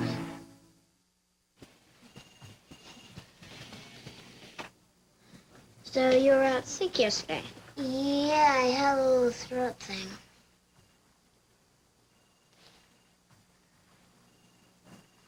You were watching Blue's Clues, weren't you? Heard the mail time song like 8 times. The Nick shows your kids are talking about. Ready to watch anytime. On demand with Comcast Digital Cable. It's Comcastic. Saving Your Life, a Dr. Sanjay Gupta special. CNN, Saturday, January 13th. Welcome back. When Nancy Pelosi became the Speaker of the House today, making history, she used strong words to describe what contributed to the power shift. Pelosi said Americans voted for change in the war in Iraq, and they also, quote, rejected an open-ended obligation to a war without end. Joining us now to talk about where the Democrats go from here as a congressman who's become a very vocal critic of the Bush administration's strategy in Iraq, that would be John Murtha of Pennsylvania. Congressman, Happy New Year. Thanks very much for coming in, and congratulations on being a member of the majority once again. It's better in the majority. 12 years in the minority, it's better to be in the majority, Wolf. You've been in both, and you like being in the majority. That's what I hear you saying. Nancy Pelosi was very firm. She referred to the situation in Iraq. In fact, let me play this little clip of what she said in her remarks. The election of 2006 was a call to change, not merely to change the control of Congress, but for a new direction for our country. Nowhere were the American people more clear about the need for a new direction than in the war in Iraq.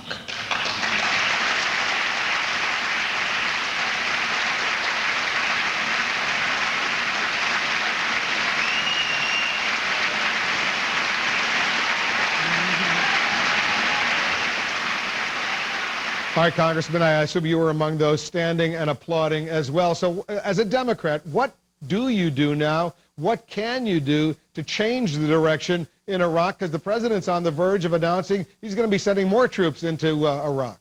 Well, I hope that's not true, Wolf. I met with Steve Hadley, the National Security Advisor, about a month ago, and the Vice President came to the meeting, and we spent about 45 minutes. The President stopped in, and he says, we have an honest disagreement, but hopefully we can work things out. Well, I hope we can work things out, too. But we can't work things out if they propose something without consultation. Now, consultation to me is meeting with the people that have responsibility in the Congress, for instance, the Defense Subcommittee, the Armed Services Committee, Foreign Affairs, Foreign Operations, and then asking them what they think, asking for suggestions before they make a speech, not just making a speech and then expecting it to get bipartisan support. They know well my views. I was very firm in what I had to say, and I would hope we can work with them. This is a historic opportunity. The people have spoken. They were very clear. He fired the Secretary of Defense. Now he needs to take the next step, and that's to give the Iraqis the incentive by redeploying our troops and let them take over. Well, what if he announces he's going to deploy another 20 or 30,000 U.S. troops together with a strategy that he says will result in victory? Well, of course, that's been one of the biggest problems. Even the troops themselves, Wolf, have lost confidence in this president. The latest poll that I just saw showed that the majority of the troops disapprove of what the president is doing in Iraq, don't understand the mission. And we have never had an achievable military mission, and that's been part of the problem. Now, let's take the surge. If you're going to surge, you're going to have to keep people there in Iraq. In other words, extend them. You're going to have to stop loss, which means you won't let people get out. And then you're going to have to send people back that have less than a year in country with their families. So this would be a phenomenal hardship on the families, but it's not going to prove anything because we sent another 15,000 troops into Baghdad, and it's gotten worse.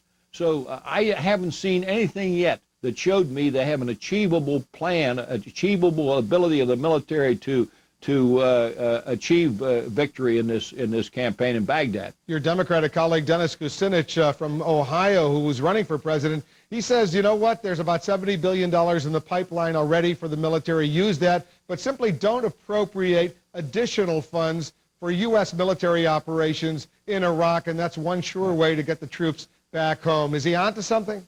Well, he may be on to something. He's going to bring his plan over in the next couple of days for me to take a look at. But what we're going to do, Wolf, is have hearings on the supplemental. Now, normally supplementals before this administration were a couple $1 billion a year. We have a $99.7 billion supplemental. We're going to go through this, and I ask the National Security Advisor to get it over to us because we want to have 2 months of hearings to verify why they need the money. This money should be in the base bill. They know how much it's costing to run this war. There's no reason it to be in a supplemental. They just want to hide the facts and figures and the cost of the war. Not only the human cost, but the cost monetarily to the Congress and to the people of the United States. They say it's costing about $2 billion a week, $2 billion a week to the American taxpayers. So let's talk briefly, Congressman, about Saddam Hussein and the execution. Some analysts are suggesting the way it was botched with that cell phone video showing up could further endanger American troops in Iraq. Do you believe that?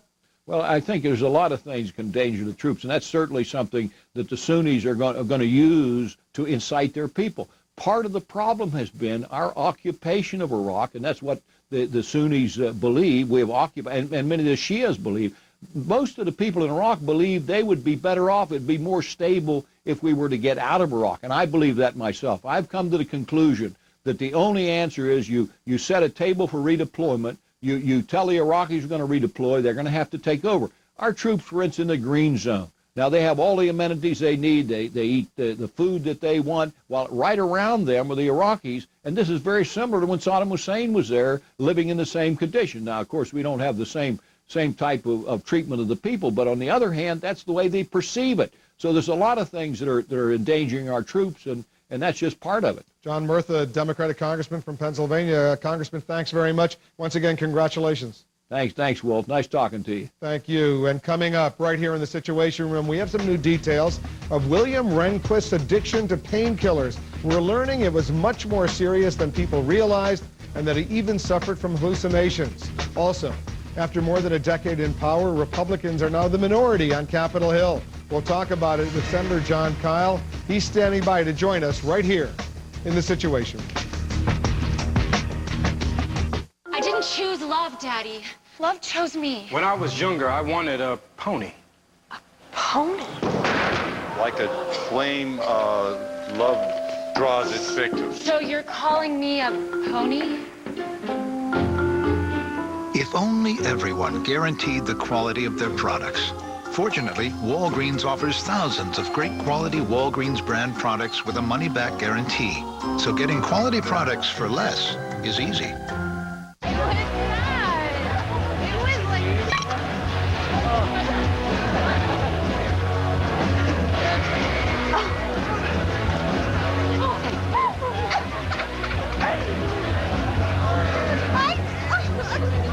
It's easy to tell if you've had way too many. But what if you've had just one too many? Buzz driving is drunk driving. Don't wait an hour for morning news. At 6 a.m., CNN has the only national newscast with everything you expect by 7. With Soledad O'Brien and Miles O'Brien. 6 a.m., CNN American Morning. Tomorrow. Special Investigations Unit. The whole story revealed. No compromise. No limits. Get ready. CNN Special Investigations Unit. Series premiere. Saturday, January 20th only on CNN. TD Ameritrade's Apex traders are among the best in the business, but they aren't always who you might expect. I have my own way to trade. Sometimes I sell short, other times I'm long. I look for breakouts, sleepers. It can be risky stuff. So if I'm researching a stock and I need help, I want to know I can get it any time at all. TD Ameritrade. We understand what active traders need, like 24/7 support and our exclusive market huddle, where you get live market analysis from third-party industry leaders, plus powerful online trading tools, all free. It's like anything else. You do your homework, it makes sense. Trade free for 45 days, plus get $100 cash and $9.99 online stock trades. Call 877-TD Ameritrade. Independence is the spirit that drives America's most successful investors. Call, click, or stop by today.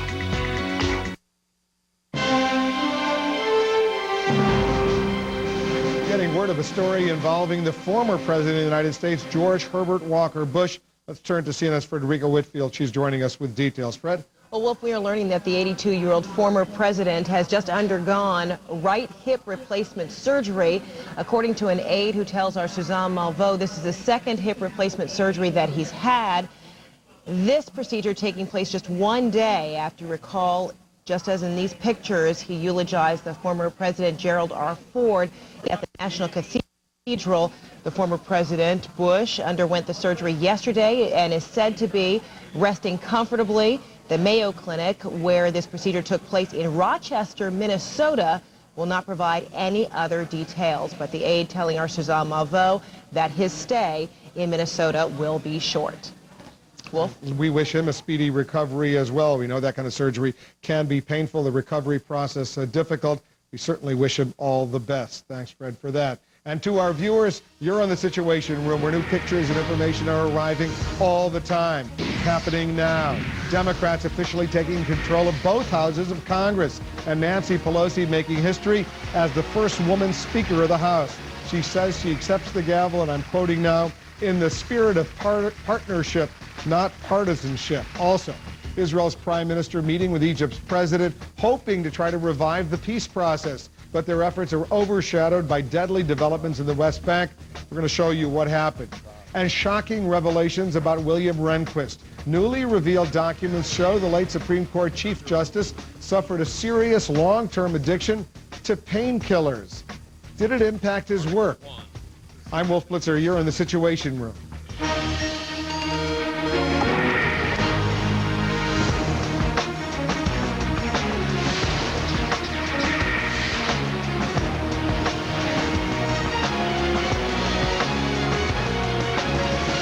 White House ponders what it calls a way forward in Iraq. President Bush today spoke with the Iraqi Prime Minister Nouri al-Maliki for nearly 2 hours. The White House says Mr. Bush did not reveal any forthcoming changes in war strategy. Meanwhile, the fate of 5 security contractors hangs in the balance. The 4 Americans and 1 Austrian were kidnapped in Iraq in November and recently shown in a videotape. Today, the father of one of the American captives says he's heartened his son appeared to have no injuries on the tape. Also in Iraq, the chaos continues. Attacks in and near Baghdad have left 20 more people dead. CNN's Ryan Chilcote is in Baghdad with the latest. Ryan? Wolf, a double bombing in the Iraqi capital today. 2 car bombs going off in short succession. The second car bomb as emergency workers rushed to the scene. 13 Iraqis killed, 22 wounded at a gas station as people were lining up to buy heating fuel. Then a mortar attack, 2 of them actually, the more lethal here in the Iraqi capital, mortars hitting a mostly Shiite neighborhood. The police say that they believe it was a sectarian attack, at least 5 civilians killed in that attack. Very difficult to verify the nature or the goal of that attack, but it will most certainly be perceived as a sectarian attack by the people living in that neighborhood and could quite likely provoke some kind of retaliation on a Sunni neighborhood. And finally, the Iraqi police are telling us that they found 47 bullet-ridden bodies around the Iraqi capital, 4 of those bodies decapitated, almost certainly victims of Iraq's sectarian death squads. Yet another sign of the sectarian violence here in Iraq.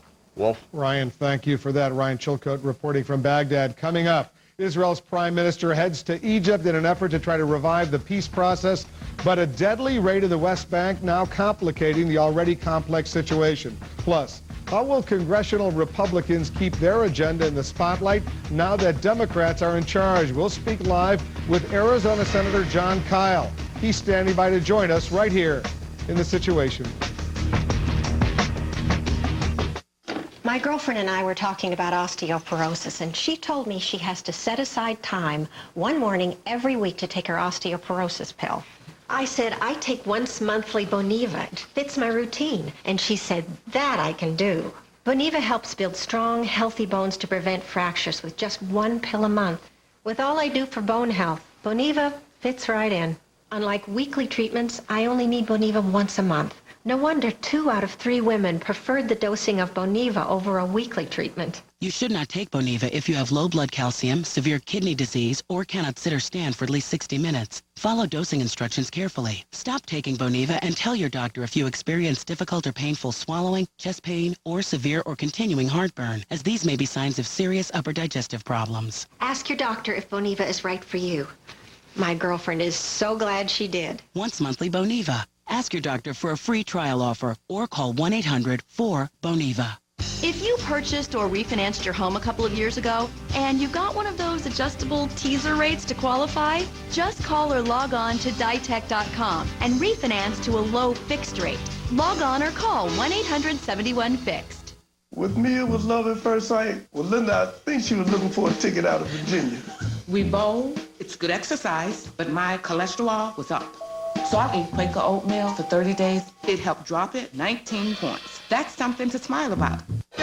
Tonight on 360, we're in Washington as Democrats take control of Congress. They're promising big changes. Voters say that's what they want. How will they do it? What will it cost? We're keeping them honest. A 360 special tonight, 10 p.m. Eastern. Head on. Apply direct. Head on. Apply directly to your forehead. Head on. Apply. Head on. I can't stand your commercial, but your product is amazing. Head on is available without a prescription. New from the makers of Head On. Introducing Activon. Joint and muscle pain? Activon. Apply directly where it hurts. Activon Joint and Muscle. In stores now. New from the makers of Head On. Introducing Activon. Arthritis pain? Activon. Apply directly where it hurts. Activon Arthritis. In stores now. My name is Greg Moore. I'm 42 years old, and I take OsteoBiflex twice a day. OsteoBiflex, the #1 doctor-recommended joint care brand. My doctor recommended I take OsteoBiflex, and it's great. I'm an active guy. I play basketball once a week. I play softball, and I run around with the kids. The glucosamine and chondroitin, as found in OsteoBiflex, actually lubricates and cushions your joints. I would highly recommend OsteoBiflex to anyone. It's done a great job for me. For a $3 off coupon and more information on OsteoBiflex, go to osteobiflex.com right now. Welcome back. U.S. forces now playing a role in the fighting in Somalia between government forces backed by Ethiopia and Islamic fighters. Our Pentagon correspondent Barbara Starr is in Ethiopia, and she has the latest. Barbara? Wolf, senior State Department and military officials came here today to meet with the Ethiopian Prime Minister in the wake of Ethiopia's two-week war that has driven the Islamic militia from power in Somalia. But now there are many questions here in East Africa about how much support the Bush administration will give to the new, relatively weak government in Somalia. Of course, the memories of Black Hawk Down, the incident 13 years ago that left a number of Army Rangers dead and led to the pullout of the U.S. military from Somalia, memories of that day are very long. So there are a lot of questions about whether the U.S. will publicly express its support for the new government in Mogadishu. Still, there are now at least two U.S. Navy warships off the coast of Somalia. U.S. intelligence is keeping a very close eye on the situation because there is great concern that members of al-Qaeda that were in Somalia are now on the run, and there is a very close eye out watching for them. If they are found, the U.S. will try to take them into custody. Wolf? Barbara Starr on the scene for us in Ethiopia. A very dangerous situation in the Horn of Africa unfolding right now. We'll stay on top of it here in the Situation Room. Can a virtual Capitol Hill in cyberspace help House Democrats advance their agenda? The first online meeting wrapped up just a few hours ago. Let's turn to our internet reporter, Abby Tatton. She was in attendance and she has the story. Abby? Wolf, a virtual press conference populated by characters with names like Savage Dumont and Tofu Sticks Chaplin and Congressman George Miller, California Democrat and chairman of the Democratic Policy Committee. That's Miller at the podium, or his avatar at least, and that's him leaving. This is the virtual Congress in the online community Second Life. This is where users operate virtual versions of themselves. Congressman Miller was there earlier today talking about Democratic Party initiatives for the new Congress, reaching out to a growing online constituency, as Miller put it, the next frontier in interaction. Second Life says on its site that it has more than 2 million members. There are about 20,000 of them online right now. Today's event was only open to invited guests, members of the news media and the like. They asked their questions. One small group appeared to be playing cards. One attendee's hair was on fire, but there was virtual security available at all times. From tomorrow, the virtual Congress will be available to anyone in Second Life. There will be special areas dedicated to the new Democratic initiatives. Congressman Miller says that there have been some blank stares from his colleagues, but he does hope that other members of Congress will join. Wolf? Abby, thank you for that. Abby Tatton reporting. Up next, for Democratic lawmakers on Capitol Hill, it's been a day of smiles, cheers, and applause. But how are their fellow Republicans reacting to their new minority status? I'll speak live with Senator John Kyle of Arizona. Plus, stunning new revelations about the late Chief Justice William Rehnquist. There are details that are only coming out right now about his addiction to a powerful painkiller decades ago. We're going to tell you what's prompted these sudden new disclosures. Stay with us. We'll be right back. This is the AARP Medicare Supplement Insurance Plan card. You know what's great about this card? Wherever you go, nationwide, your coverage travels with you. And that's just one of the many reasons you need the card you can trust. Because with AARP Medicare Supplement Insurance, you get things like a full range of plans, the ability to apply year-round, personal health insurance advisors to help you make the best decision, and so much more. If you're turning 65 or older, or you've already enrolled in a Medicare supplement plan, call now for this free information kit and Medicare guide to help you navigate today's complex health care environment. Learn why these Medicare supplement insurance plans are the choice of millions of Americans and are exclusively endorsed by AARP, an organization that's all about life after 50. AARP Medicare supplement plans, insured by United Healthcare Insurance Company, help cover some of your medical expenses not covered by Medicare alone. This could save you thousands of dollars out of your own pocket. Plus, you can choose any doctor or hospital in the U.S. and apply anytime year-round. So call now. Here's what your friends and neighbors are saying about us. What a wonderful service this has been. Thank you for the excellent service provided. I love AARP healthcare options. Look, you want to do away with almost all claim forms? Like the sound of no referrals needed to see a specialist? With this card, you get all that too. Finding the right coverage can be really challenging, especially since Medicare supplement insurance is now more important than ever. That's why the legwork's been done for you. So feel great about making a smart, informed decision. And call to get your free information kit and Medicare guide. Then you'll find out more about a full range of plans, personal health insurance advisors, and coverage that travels nationwide. Yep, this is one great card. Dish Network subscribers, stand up and object. Court TV has been dropped.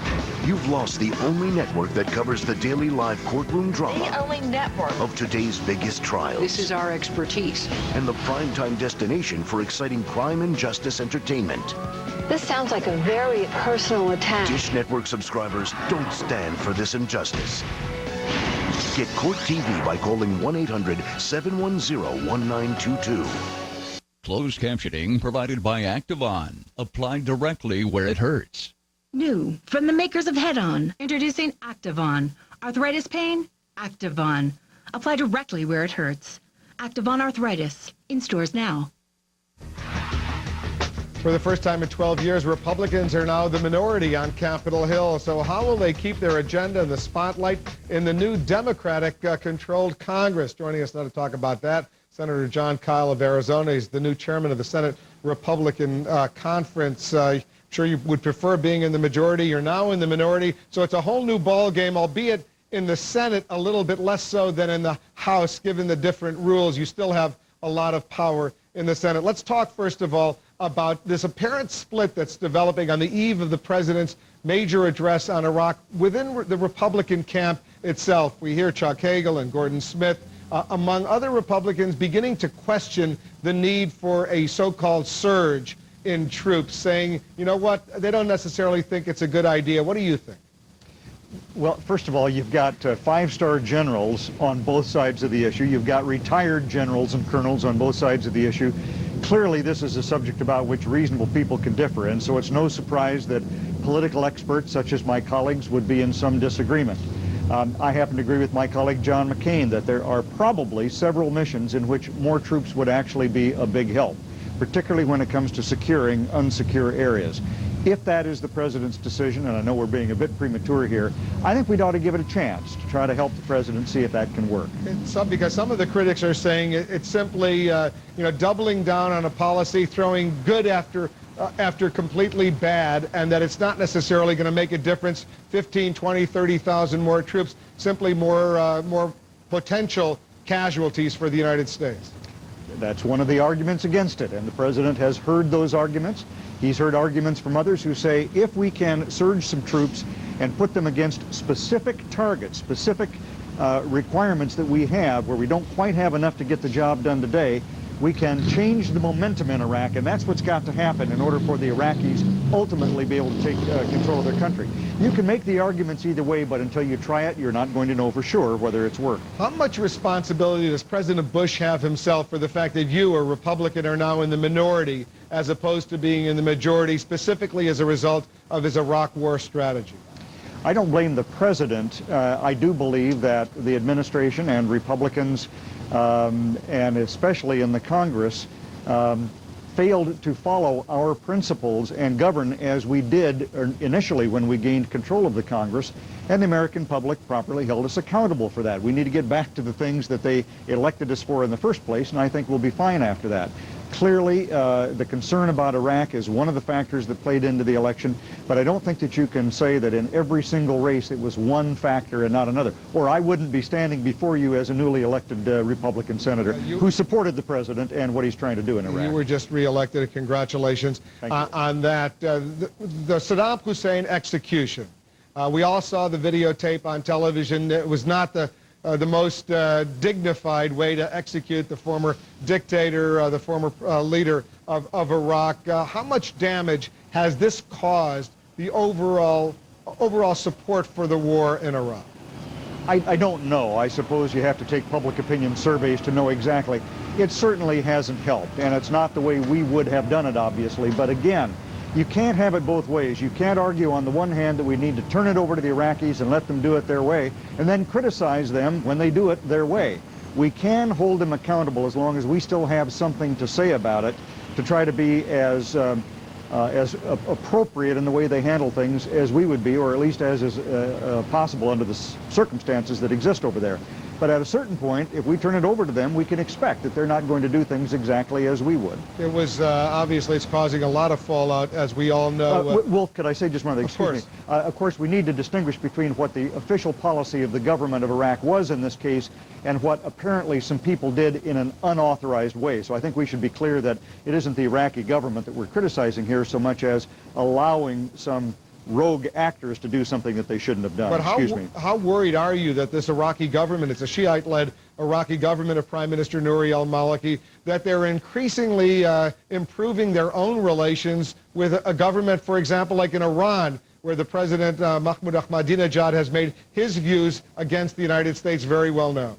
This is a great concern. I am frankly of the view that Iraq can stand on its own and have good relationships with Iran without supporting its terrorist objectives. That's what two states living side by side will need to do. I don't think we're going to have a situation where Iran, in effect, takes over the policy of Iraq. But clearly, with Iran being the biggest state sponsor of terror in the world, we've got to make sure that Iran does not have too much influence in Iraq. Senator, thanks very much for coming in. Senator John Kyle, once again, congratulations on getting reelected. And since I didn't have a chance earlier, Happy New Year. Thank you very much. You too. And up ahead, Jack Cafferty probably wouldn't be opening your mail, but should President Bush be able to open your mail without a warrant? We'll tell you what you're telling Jack in your email, the Cafferty file, coming up. And stunning secrets about William Rehnquist aren't so secret anymore. What they reveal about the late Chief Justice, it's all part of newly opened FBI files. Stay with us. You're in the Situation Room.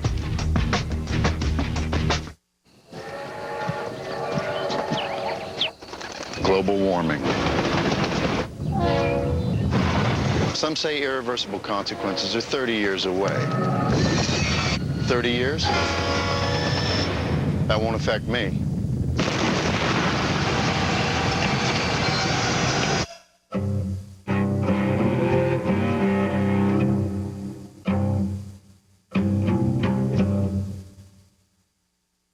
Why aren't middle-class wages going up? Why does it take two incomes just to get by? Lou Dobbs tonight. CNN coming up next. It's time for... One word cannot describe him. A ring cannot contain him. He is a natural-born killer, driven by a relentless rage from within. Every match, a new level of confidence and power. Every victory, one step closer to the ultimate prize. Retribution will be paid in full. Joe is going to kill you. TNA. Final Resolution. Live January 14th on In-Demand Pay-Per-View. Oregon business owners and HR managers have found a better way to find and hire employees. Comcast has been recognized as one of Oregon's top 100 companies 2 years in a row. Our rapid growth requires us to fill jobs quickly and efficiently, especially in key positions for customer service and communications technicians. If you're looking for a better job, you'll find our latest employment listings on PortlandJobFinder.com. It's a great resource for Oregon employers. PortlandJobFinder.com. It's free for job seekers and good for business. Does back pain limit your motion? Get relief with Icy Hot Pro Therapy, powered by Hot Packs. Up to 8 hours of muscle-relaxing, pain-relieving heat that goes where you go. Icy Hot Pro Therapy. Strong support plus powerful relief. Introducing softness that looks and feels healthier. Introducing Gold Bond Ultimate Softening Lotion. It hydrates skin cells with essential moisture. New Gold Bond Ultimate Softening for softer, smoother, healthier skin every day from head to toe. How fast is your quarter mile? Oh, 5 minutes 10. How fast is your internet? Oh, with Comcast, it's way faster than my old DSL. They have this thing called Power Boost. Fastest thing I've ever seen. Games, music, videos. I'm so glad I came back to Comcast. Comes with free Mac, free security. It's fast and it's safe. Well, they're making the internet fun again. I only pay $33 a month for a whole year. I've never had a service disruption either. so you can keep on running. Exactly. Why TWA Flight 800 could happen again. Saturday and Sunday night, 8 Eastern. Lou is getting ready for his program that begins right at the top of the hour. He's going to tell us what he's working on. Hi, Lou. I will thank you. Coming up at 6 p.m. Eastern, Democrats take control of the U.S. Congress. But will Democrats stand up for working men and women in this country? Will they roll back the awesome power of corporate America and special interests on Capitol Hill? We'll have that special report. Also tonight, Democrats say new immigration legislation is one of their top 10 priorities. Critics say the Democrats are bent on giving amnesty to millions of illegal aliens and leaving our broken borders wide open. One of those critics, Congressman Brian Bilbray, is among our guests here tonight. And the federal government stopping U.S. companies from doing business with Iran, a leading sponsor of radical Islamist terrorism. But our government is allowing a Chinese company to break U.S. laws, invest billions of dollars in Iran, and enjoy all the benefits of U.S. capital markets. We'll have that special report and a great deal more. The rest of the day's news at the top of the hour right here on CNN. Please join us. Wolf. All right, Lou, thanks very much. We'll be watching in a few minutes. According to documents just made public, the late Chief Justice William Rehnquist's Senate confirmation battles were more political than we thought at the time. The FBI documents suggest the Nixon and Reagan administrations enlisted the help of the FBI to blunt criticism of Rehnquist. CNN Justice correspondent Kelly Arena standing by with more. Kelly? Well, the FBI file has been kept secret and was only made public when reporters filed legal requests to have it made public. Now, it shows that two Republican administrations instructed the FBI to question or to do background checks on Rehnquist critics. But that political drama just pales in comparison, Wolf, to the other information in this report. More than a year after his death, shocking details of the life of former Chief Justice William Rehnquist are revealed. To not have the American public know about this, even during a confirmation process where this kind of thing is supposed to come out, is pretty shocking. In 1981, it became public that Rehnquist was addicted to a powerful and dangerous painkiller, Placidil. But the extent of that addiction has been kept secret until now. There's testimony that's contained in the FBI files indicating that Rehnquist was filling 3 months prescriptions every month, meaning he was taking 3 times the dosage of this very strong sedative or painkiller. And you just have to wonder, was this impairing his functioning as a justice? During a 1981 hospital stay, Rehnquist suffered withdrawal symptoms. The doctor who treated him told FBI agents he imagined there was a CIA plot against him, according to the documents. The doctor also said he had gone to the hospital lobby in his pajamas in order to try to escape.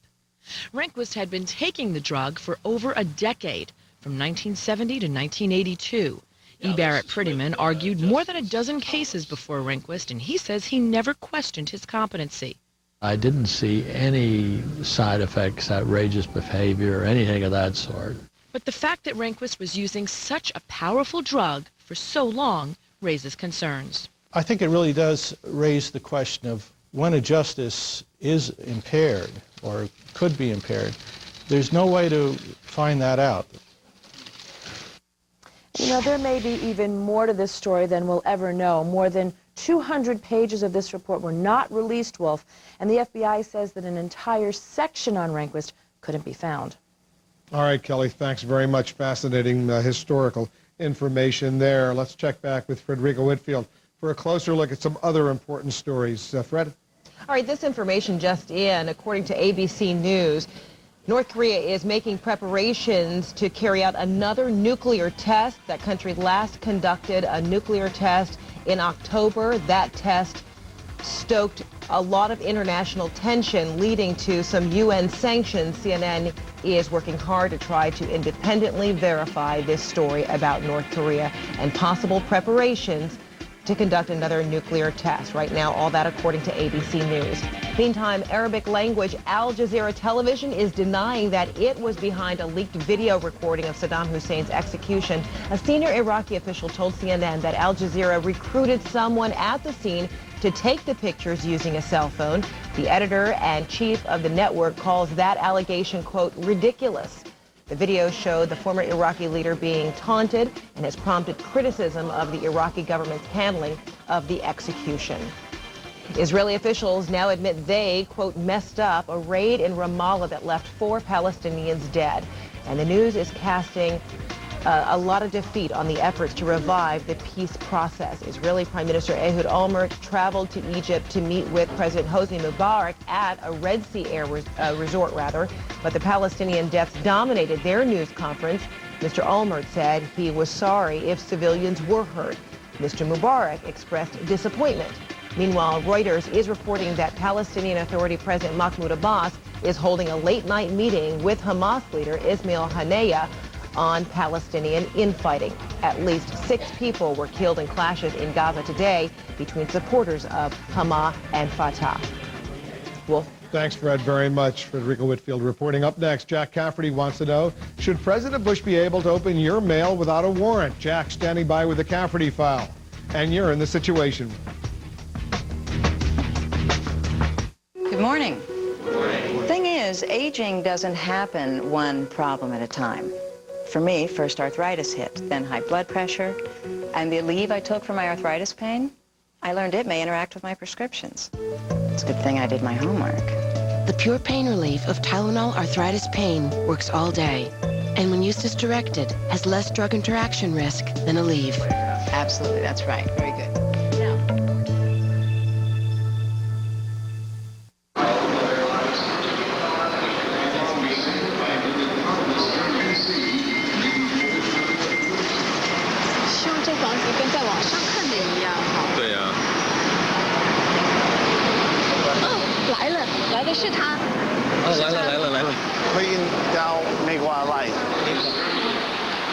I hope I said that right. I'm Matt Tucker. Welcome to America. Oh, your Chinese is good. I worked on it all morning. Century 21. Here's a radically simple suggestion from eLoan. Spend too much money spreading the holiday cheer? Consolidate your debt with a home equity loan and pay one low monthly rate. Just call 1-800-TRY-eLoan or go to eLoan.com. eLoan. Radically simple.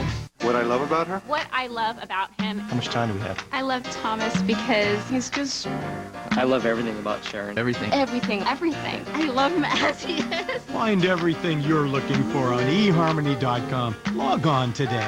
There's the week, there's the weekend, and then there's the weekender. Friday, Saturday, and Sunday, the subscription from the New York Times, I love it. Like your whole weekend's just started. It's come a little early. So the deal is you call the 1-800 number, and then you get Friday, Saturday, and Sunday for $3.25, which is half off, which is pretty crazy. So you get the Friday paper, and boom, you're right into the weekend. Saturday. The word alone makes me happy. I love to sort of pull everything out of the Sunday paper. Travel section. Magazine. Weekend review. The international news. The book review. I got these really great boots after reading the Sunday style section. All I did was call the 1-800 number. I'm not one of those call now people. Call! You should call now. I love to have the New York Times delivered. Who doesn't like to save money? Call now because it's a great deal. It's like having a table of contents for everything in the world. I mean, how much would you give for that? The Weekender subscription from the New York Times. Get it now for as low as $3.25 a week. Call 1-800-727-7464. Who doesn't like to start the weekend a day early? Tonight on 360, we're in Washington as Democrats take control of Congress. They're promising big changes. Voters say that's what they want. How will they do it? What will it cost? We're keeping them honest. A 360 special tonight, 10 p.m. Eastern. Check back with Jack Cafferty for the Cafferty File. Jack? The New York Daily News reporting in an exclusive this morning, President Bush claiming the power to open Americans' mail without a warrant. The paper said Mr. Bush signed a signing statement last month declaring his right to do just that under emergency conditions. The White House denies any change in policy. The question we ask is, should the president be able to open our mail without a warrant? Most of you don't think he ought to be able to do that. Sarah in Conover, North Carolina, sure, if he wants to pay all my bills. That's about all the mail I ever get anyway. Seriously, though, I don't think the government has the right to open anyone's mail. Don't we have any privacy left anymore? Kay in Naples, Florida. Jack, I'd be upset if my husband opened my mail without a warrant or with one. Enough of this insanity. I treasure my freedoms and rights, and no one, including the president, should think of messing with them. Kay, I think they already have. Linda in Brisbane, Arizona. Of course the president should be able to open the mail of anyone he construes as being a threat. We need to be protected, don't we? George W. Bush is all about protecting us from our enemies who want to murder us all and destroy our freedoms and our democratic way of life. Bush thinks it's better we should destroy them ourselves first, and he's working hard to do that. So what's the problem? Dave in Natchez, Mississippi. I know the post office does a sorry job of delivering the mail, but if it ends up at the White House, President Bush can go ahead and open it. And if I get any addressed to him, well, I'll open it. Chet in San Antonio, Texas. Hell no, he can't open my mail without a warrant. Everyone ought to send the president all our junk mail to give him something to do in lieu of sending more troops into peril. And Frank in Vestal, New York. No, they definitely should not open the mail without a warrant. The pages of my last 3 Playboy magazines have been wrinkled. If you didn't see your email here, you can go to cnn.com/Cafferty file and read some more of these online. I take it our viewers did not think that was necessarily a good idea, Jack. No, they don't, nor, I guess, should they. Jack, thanks very much for that. Jack Cafferty, we'll see you back here in an hour in the Situation Room. Remember, we're in the Situation Room weekday afternoons from 4 to 6 p.m. Eastern, back at 7 p.m. Eastern. That's an hour from now. Until then, thanks very much for watching. I'm Will Flitzer in Washington. Lou Dobbs Tonight starts right now. Here's Lou. Lou? Thank you, Wolf. Tonight, Democrats have taken control of the House of Representatives and the Senate for the first time in 12 years. The nation has its first woman Speaker of the House. Will those Democrats live up to their promises to roll back the all but total influence of corporate America and special interests on our Congress? We'll have complete coverage here tonight. And Democrats say new immigration reform legislation is one of their top priorities. Critics, however, say the Democrats are bent on giving amnesty to millions of illegal aliens and leaving our open borders wide open. One of those critics is Congressman Brian Bilbray. He's among our guests here tonight. All of that and much more straight ahead.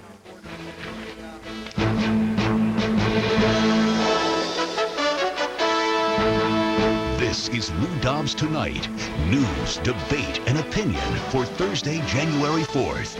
Live in New York, Lou Dobbs. Good evening, everybody. The Democrats today took control of the Congress, promising a new era of bipartisanship on Capitol Hill. The new House Speaker, Congresswoman Nancy Pelosi, declared the new Congress must respond to voter calls for change. The Democrats say they will take urgent action to help working men and women in this country and end what we call here the war on the middle class. But it is unclear whether the Democrats can overcome the opposition of powerful corporate and special interests and deliver on those promises. Andrea Koppel tonight reports from Capitol Hill on the shift in power. Bill Snyder reports from Washington on the issues the Democrats are not putting at the top of their agenda. Lisa Sylvester reporting on whether the Democrats really will help working men and women in this country. We turn first to Andrea Koppel. Andrea. Lou, for the first time in 12 years, it was Democrats in both the House and the Senate who gavelled the Congress to order. Over in the House, it was one Democrat in particular who held the gavel, Nancy Pelosi of California. For her, it was an historic moment.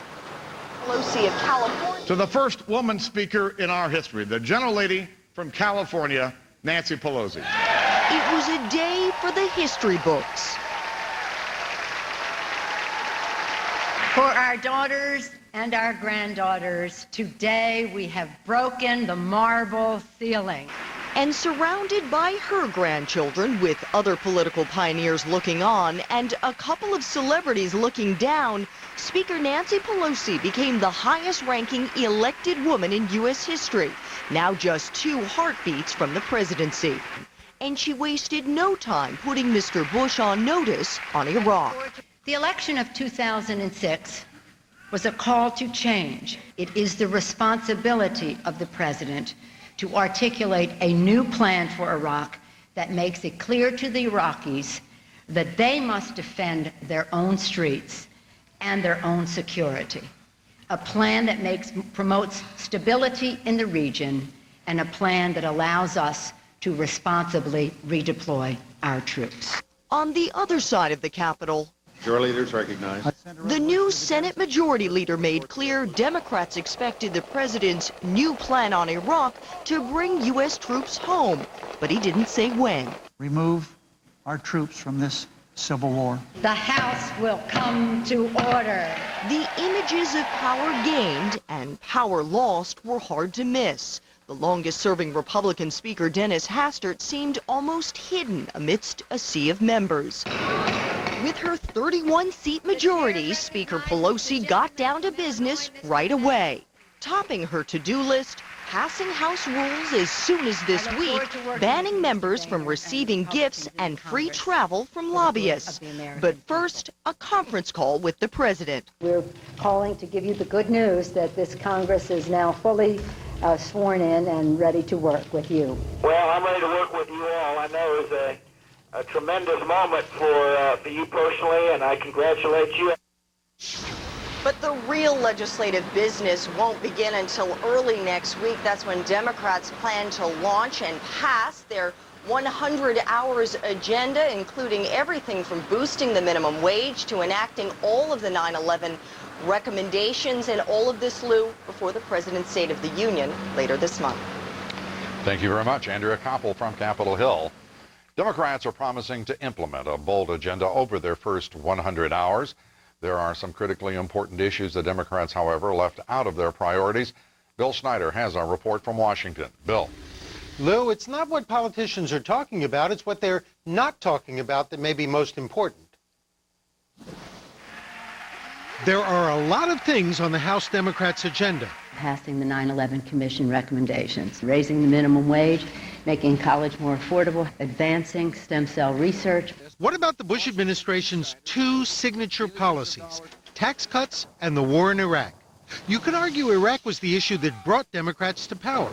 Don't they have a mandate to do something about it? Iraq is where it is. The country is where it is. Iraq is an issue that we all need to work on, and we will work on that. The problem is there's not a lot Congress can do about an ongoing military policy. No one's going to cut off funding to the troops that I know of. But they can make sure the cost of the war is evident. Democrats say they will no longer treat military spending in Iraq as emergency spending outside the regular budget. Senate Democratic Committee chairman will hold hearings to look into what went wrong in Iraq and what to do next. We have to examine whatever the president is going to propose. President Bush is daring Democrats to challenge his tax cuts. We kept taxes low. You want to roll back my tax cuts, President Bush is saying? Go ahead. Make my day. House Democrats are dealing with taxes obliquely by proposing a new so-called pay-go rule. That means new spending must be paid for by cutting spending on other programs or by raising taxes. No new deficit spending. That will be a part of the rules of the House. Republicans may not fall for it. Most Republicans still believe in tax cuts, and they want to exempt tax cutting from any so-called pay-go rule, only apply it to spending. Some other big-ticket items Democrats are not talking about right now, well, health care reform, Social Security reform, Medicare reform. We haven't heard a lot about immigration reform. Why? Too big, too difficult, too controversial. They want to concentrate on things they can actually get done. Lou? And to actually see something done would be inspiring, would it not? It would be inspiring, and therefore they're concentrating on things they think can pass and things that may get, many of them will get, substantial Republican support. Well, give us your professional, analytical forecast. Will they be successful in achieving all of the priorities that they've set up for the so-called first 100 hours? They will pass the House. But, of course, that's only one step. They have to pass the Senate. Some of them will. The minimum wage, probably in a deal, including some tax cuts that the president wants for small business. But some of them will pass, and some of them may be vetoed by the president, like funding for stem cell research, and it's going to be tough to override that veto. So in the end, once you get through this process, in the end, only a few will make it into law. I suspect at that point the Democratic leadership would be saying to the president, make our day. Exactly what they would be saying. Bill Snyder, thank you very much. Sure. One of the things the Democrats say they can do is to help ease the many financial burdens of our middle-class working families. Working men and women have struggled for years as corporate America has put commercial interests ahead of the national interest and has actually won the political power and legislative power to write bills. But for all the Democrats' bold rhetoric, they may be unable to deliver on many of those promises. Lisa Sylvester reports from Washington.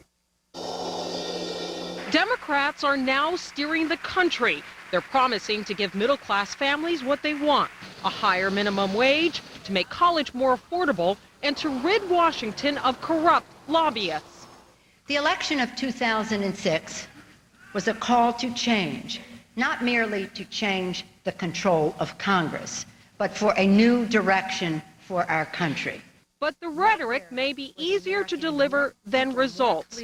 Democrats may control both chambers, but the margin is so slim in the Senate, and with a Republican president with veto power, this could be the get-nowhere Congress. There are many issues where there's going to be deadlock within the Senate because basically it's tied, deadlock between the Senate and the House, therefore, but also deadlock between the President and Congress.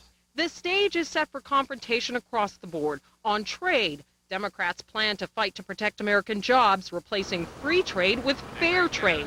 Many Republicans, including President Bush, vow to fight additional tariffs. On kitchen table issues, raising the minimum wage has widespread support, but even that's not a given.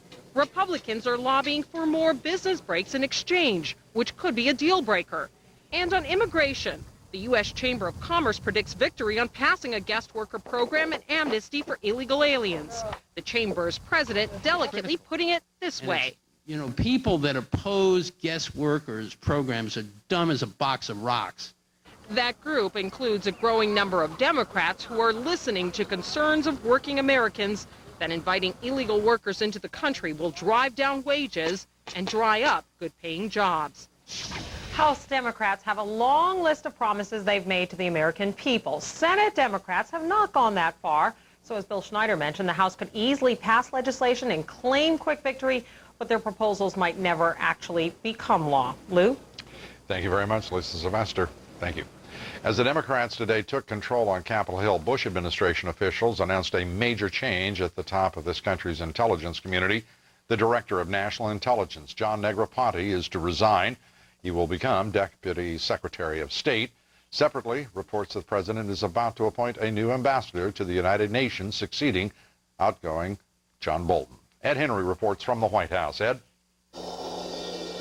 Lou, all kinds of shuffling within the administration. White House officials will not confirm it, but various officials say that the president is expected to nominate Zalmay Khalilzad as the new U.S. ambassador to the United Nations. He would leave his post as ambassador to Iraq. White House officials, meanwhile, are confirming that the president on Friday will nominate retired Vice Admiral Mike McConnell to replace John Negroponte as a Director of National Intelligence. Negroponte then will shift over to the State Department, where he'll be number 2 to Secretary Condoleezza Rice. That shift already, though, facing some static from Democrats. The new Senate Intelligence Chairman Jay Rockefeller charging that there's a void of leadership in the intelligence community because Negroponte's former Deputy General Michael Hayden, who is now the CIA Director, still months later has not been replaced within the Director of National Intelligence office. Meanwhile, the president also looking for a new top lawyer. The White House counsel, Harriet Miers, today saying she's resigning. Lou? Ed Henry from the White House. President Bush today held a conference call lasting nearly 2 hours talking with the Iraqi Prime Minister Nouri al-Maliki. The call, scheduled to last only 1 hour. Their conference comes days before the president is to announce a new strategy for the war in Iraq. In Iraq, insurgents have killed another of our troops. 2 of our troops have been killed in Iraq so far this month. 3,006 of our troops have been killed since the beginning of this war. 22,714 wounded. 10,142 of them so seriously they could not return to duty within 3 days. ABC News is tonight reporting North Korea appears to have made preparations for another nuclear weapons test. But a short time ago, Reuters news agency reported U.S. intelligence has no evidence at this point of an imminent nuclear test. North Korea has already carried out one such test in October. Intelligence officials say that test may have been a failure. We, of course, will be watching this story for any developments, and we'll be bringing them to you. Still ahead, a communist Chinese company breaking U.S. law, forming an energy alliance with Iran. So why is that Chinese company still listed on the New York Stock Exchange? We'll have that special report. Communist China, other nations have sharply increased their efforts to steal our most sensitive secrets. We'll have that story as well. And the Department of Homeland Security rolling out a new program trying to secure our ports. We'll have that special report and a great deal more straight ahead. Stay with us. Let me tell you about a very important phone call I made. When I got my Medicare card, I realized I needed an AARP Medicare Supplement insurance card too. One simple call gave me the chance to talk with a personal health insurance advisor who answered all my questions about Medicare supplement plans. If you're already on or eligible for Medicare, call now to find out how an AARP Medicare Supplement Insurance Plan, insured by United Healthcare Insurance Company, helps you pay some of the 20% of your medical expenses not covered by Medicare Part B. That can save you thousands of dollars. These are the only Medicare supplement insurance plans exclusively endorsed by AARP, a name you trust. When you call now, we'll send you this free information kit, plus this free guide to understanding Medicare. I can keep my own doctor and choose my own hospital. and I don't need a referral to see a specialist. Call 1-800-673-4168 now. A personal health insurance advisor is waiting. Larry King Tonight, exclusive. James Brown's daughter shares emotional memories of the legend she knew as dad in her first interview since his death. Plus, what today's historic Washington power shift means. Larry King Live, tonight 9 Eastern, only on CNN. Tonight on 360, we're in Washington as Democrats take control of Congress. We're keeping them honest. A 360 special tonight, 10 p.m. Eastern. Cheers to good food and good friends. Cheers to great show. Thank you for coming. Because I'm coming back tomorrow. Reservations only. Yeah, tomorrow's open. I feel like a superstar tonight being at your house. This is so spectacular. Better than any restaurant I've ever been to. Okay, so what is your secret? I had a little help in the kitchen. Everybody can cook with Wolfgang Puck in the kitchen. Wolfgang Puck Cookware on HSN. We're the Puckheads. The Puckheads! We're hardcore and we will not miss a game. But the only way we can see our favorite team is to go city to city and catch all the action. All the action! Thanks, Bob. Yeah, we're not like those fair weather hockey fans who've got some kind of fancy schmancy NHL center ice package so they can watch all the action at home. All the action! At home? NHL Center Ice. Catch a free preview January 8th through the 14th. Every game's a home game on digital cable. I thought you said the van was home. CNN Special Investigations Unit. Series premiere CNN Saturday, January 20th. The U.S. government bars American companies from doing business now with Iran. At the same time, it is opening American capital markets to foreign companies that do business with Iran. And so doing, they violate American law. What's being done about it? Christine Romans reports. The United States trying to isolate this man. The Chinese doing business with him. State-owned Chinese oil company CNOOC is pledging $16 billion to develop Iranian natural gas fields, flouting American foreign policy and law, undermining Washington's stated goal. Cut off the extra flow of funds that were generated by the Iran oil and gas sector so that we could limit their ability to fund terrorism and to develop weapons of mass destruction. As Iran defiantly pursues its nuclear program, the State Department says, quote, "We think this is a particularly bad time to be initiating major new commercial deals with Iran. We have raised our concerns about this reported deal with the company and the Chinese authorities." The Iran-Libya Sanctions Act forbids foreign companies that invest in Iran's energy sector from tapping American capital markets.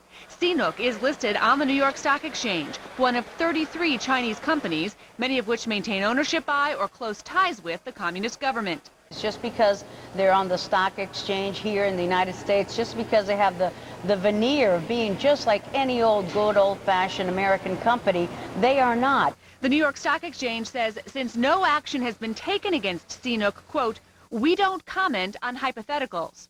But as the Treasury Department aggressively tries to isolate Iran, foreign companies using American capital markets are injecting funds into a country with a long list of dangerous ambitions. Like sponsor terrorism in Iraq, destabilizing that country, taking over Lebanon, building nuclear weapons, buying ballistic missiles and the like.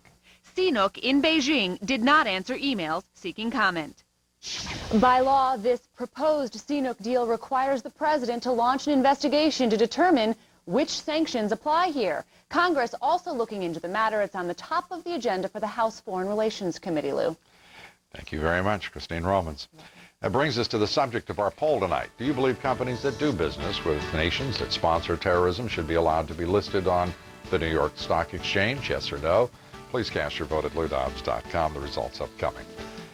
Tonight, plans for tighter security at one of the most vulnerable ports in our nation's parts of our nation's infrastructure. The Department of Homeland Security says it will implement a program designed to provide secure identification for all truck drivers and dock workers at all U.S. ports. But as Bill Tucker reports, questions remain about just how realistic a March deadline is for this heightened port security. By the end of March, the Department of Homeland Security says it will have issued secure identifications to 150,000 workers at the ports of New Jersey and New York. It is a development the Regional Port Authority welcomes. Quote, "We are pleased the program is moving ahead. We've been calling for this measure for some time." The plan is to roll out the new measures nationally over the next 18 months. As part of this program, all dock workers and truck drivers servicing the docks will undergo lengthy background checks. Anyone convicted of espionage, sedition, treason, or terrorism will be permanently disqualified, as well as those who've been convicted of murder, unlawful possession of explosives, or making threats to a public place. Being an illegal alien will also disqualify a worker. Other crimes can make a person ineligible, such as drug selling, robbery, sexual abuse, but there is an appeals process for those crimes. Many trucking companies and port operators were overwhelmed with the program, leading the International Longshore and Warehouse Union to say, quote, "We don't know the details of this program. The 469 pages of regulation were just published, and we are in the process of reviewing them." And then there is the question of the cards themselves. They're designed to contain biometric identifying data, but there will be no readers at the ports to read the data. The Coast Guard says it will deal with that issue by conducting random checks of ports with mobile card readers. And then there's the question of cost. Each card is expected to cost somewhere in the neighborhood of $140 to $160, a cost that right now is expected to be paid by the workers, Lou, and not by the companies. The charade that we call Homeland Security continues. This, however, is an important step, it seems to me, and one that should have been taken, one would think, long ago. Yes. It is a big step, and a lot of people acknowledge it. There are problems, and hopefully they will be worked out as they begin rolling out implementation. It's something less than the 5 years it's taken to this point. Bill Tucker, thank you very much. Coming up next, foreign spies stepping up their efforts to steal U.S. secret defense technology. We'll have a report on which nations are behind the espionage. A congressman at the forefront of the battle against illegal immigration, taking his tough stand into the new democratically controlled Congress. Congressman Brian Bilbray joins us here. And the lab that tests and certifies those e-voting machines, well, it has a few problems of its own. We'll have a report now on the latest threat to e-voting. Stay with us. Sick of slaving over pots and pans you know you'll never get clean? Don't toss them. Rejuvenate them with the amazing Grease Bullet Cleaning Tablet. Just fill your sink with hot tap water. Drop in the Grease Bullet and soak your toughest baked-on cookware.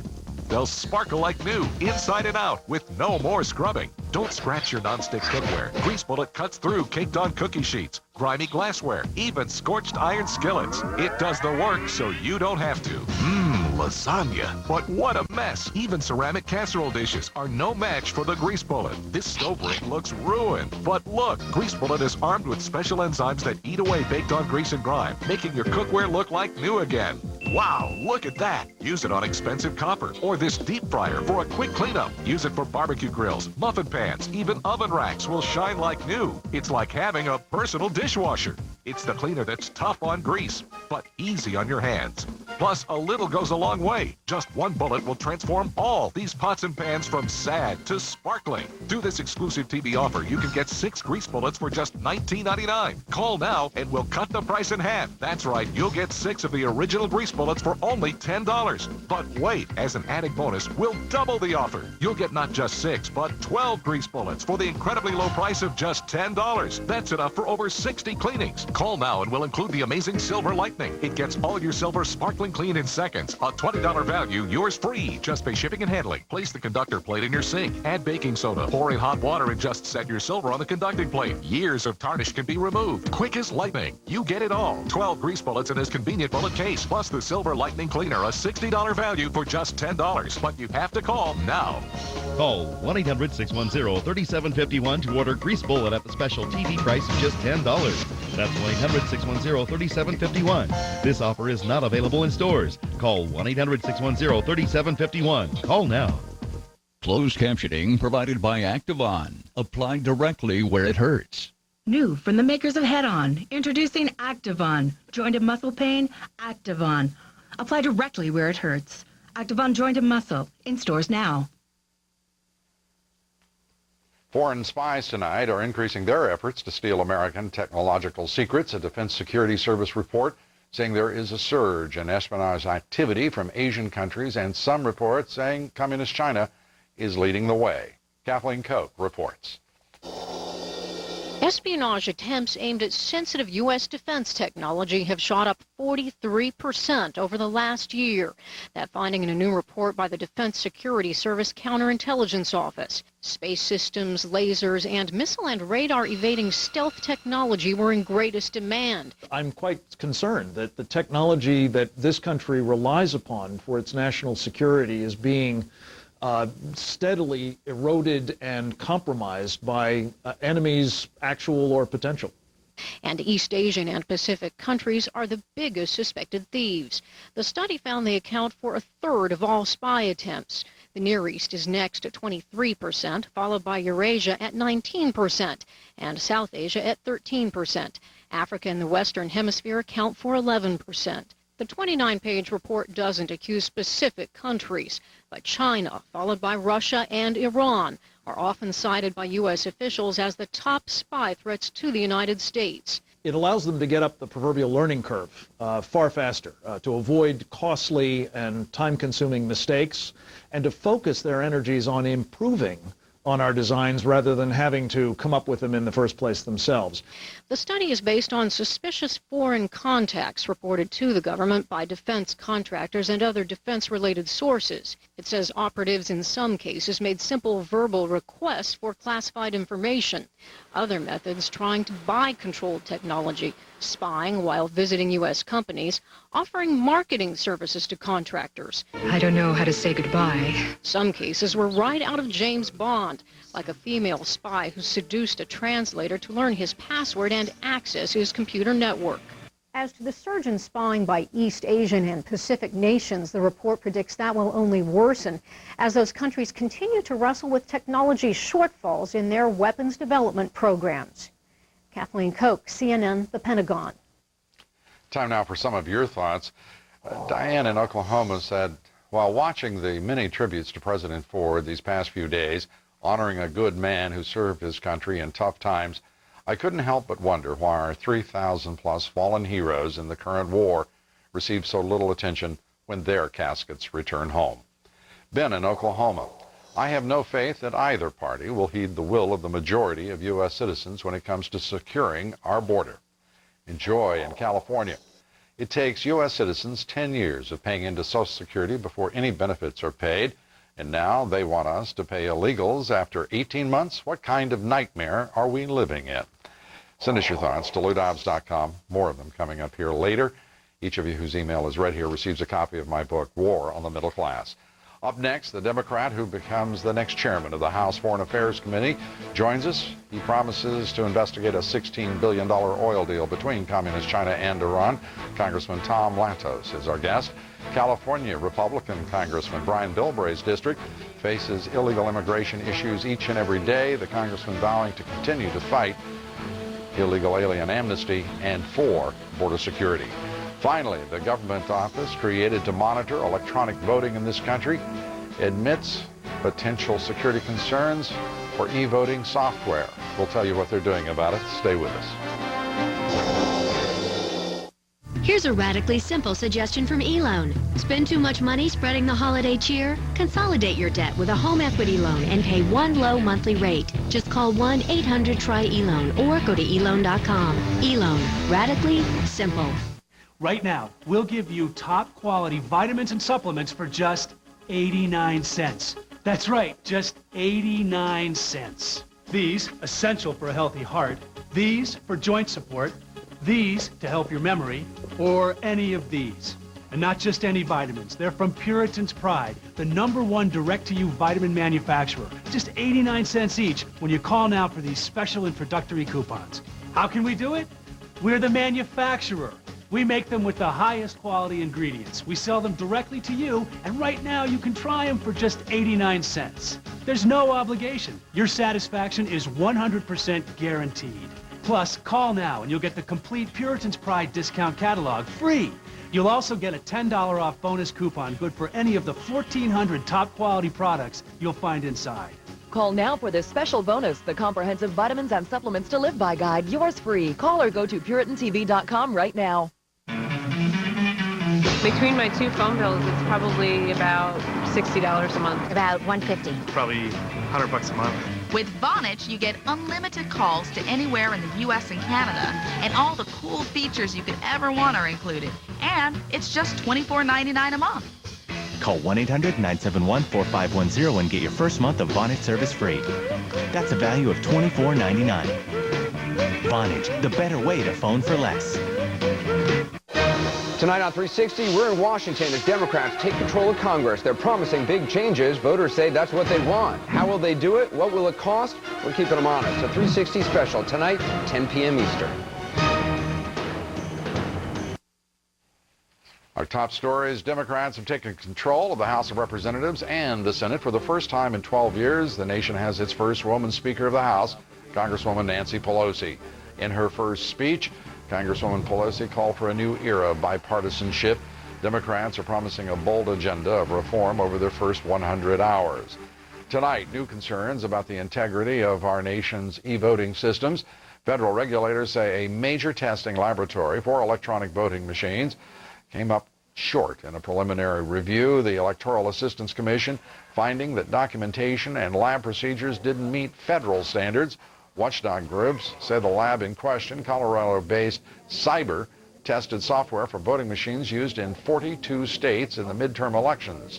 The EAC knew about the problems in August, but said nothing. You don't really post preliminary findings until the process is done. When you're in a process, you want to do the findings at the end. If they don't meet the requirements at the end, obviously we'll post that. Critics are outraged at the testing problems that could leave e-voting systems vulnerable to security breaches weren't disclosed. They say this highlights the risk of a certification process that is both secretive and has too little federal oversight.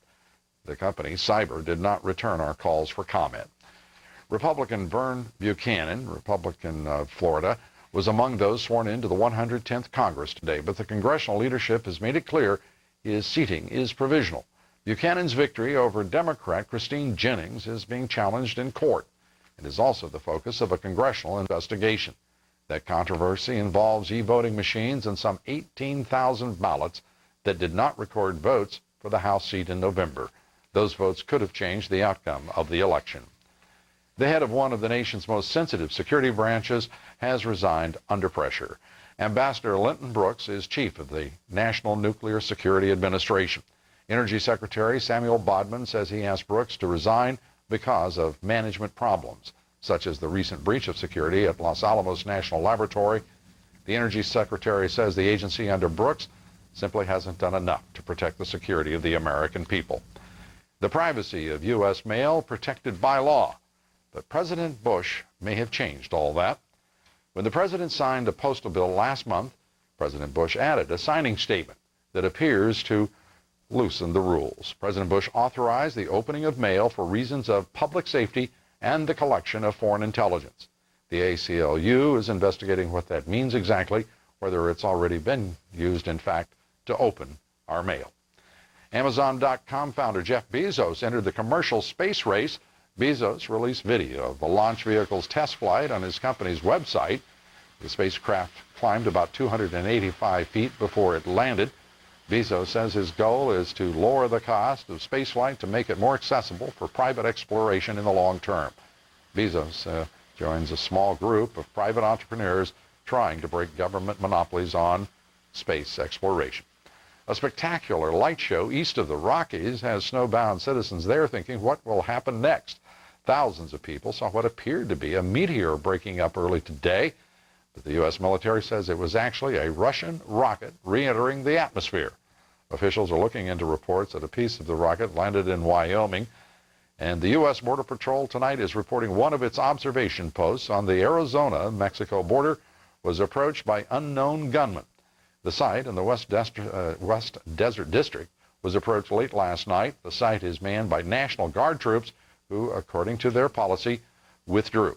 The Border Patrol would not say whether any shots were fired. No guardsmen were injured in the incident, and the gunman fled back into Mexico. The area where the incident took place is a known drug smuggling corridor. A strong advocate in the fight against illegal immigration, Congressman Brian Bilbray easily won re-election to the House.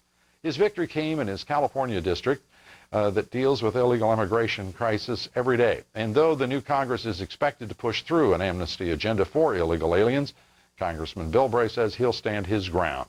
The congressman joins us tonight from Washington. Congressman, good to have you with us. It's quite a different world there, isn't it, than the one you left?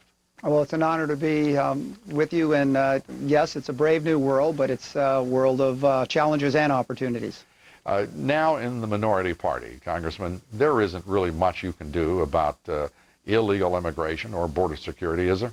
Oh, absolutely there is. I just finished talking to Sylvester Reyes, who's actually going to be a new chairman, about a bill that he has about making it a very simple system, working with David Dreyer at cracking down on the source of illegal immigration. That's illegal employment of illegals. And so all we do is we shift from one chairman to the other, but the strategy should be the same, and that's defending our national community, our local communities from overseas influences.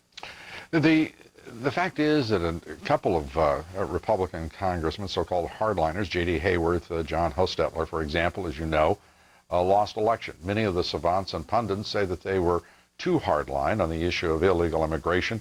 What's your take? First of all, every one of those, Lou, every one of the opponents of those two members actually said that they were harder line on stopping illegal immigration than the Republican candidates. And the Democrats ran on getting tough. They actually ran on the fact that the Republicans hadn't done enough to control it. The other side, too, is that for every member of a Republican that lost that was strong on immigration control, there was 5 or 6 Republicans who were soft on it that lost the election. So if you look at the Northeast, and I'm not going to name names, but everybody knows who in Pennsylvania and Connecticut and in New York that wasn't really standing up on the immigration issue, that the voters took them to task for it and blamed the Republicans for not doing more. And I think the real issue was not doing more, cracking down on the employers and allowing the Chamber of Commerce to dictate the Republican policy on national security and immigration control rather than the American people. Congressman, one of my favorite comments emanating today from Washington came not from anyone in government, in point of fact, but rather someone who influences government, tries to every day. Tom Donahue, the head of the U.S. Chamber of Commerce. I would just like, if we could, to hear his comments again on a guest worker program. Oh, it's going to pass. And it's going to pass sometime in the next, when we get an immigration bill done, because the shortage of workers is getting critical. And it's, you know, people that oppose guest workers programs are dumb as a box of rocks. How do you stand on guest worker programs? Well, is he talking about a guest worker program where people from out of the country come into the country legally and get permitted to come here, work for a while, and then go home?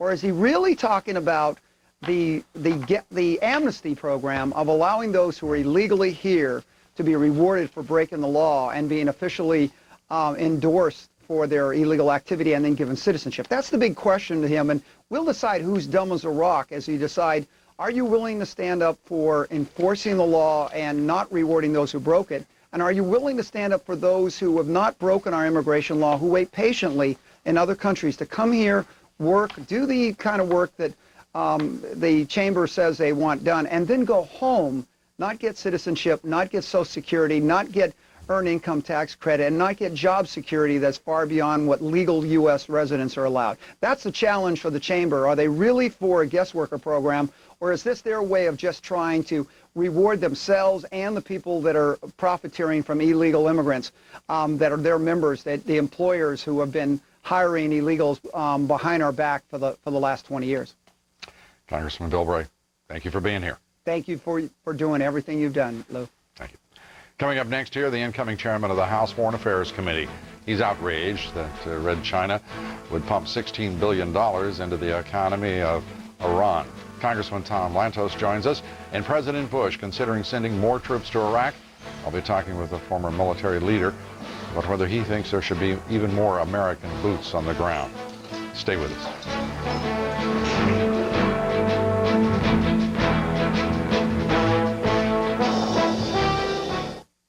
Let me tell you about a very important phone call I made. When I got my Medicare card, I realized I needed an AARP Medicare Supplement insurance card too. One simple call gave me the chance to talk with a personal health insurance advisor Who answered all my questions about Medicare Supplement plans, so I could understand it all. After I called, I was able to choose the plan that was right for me.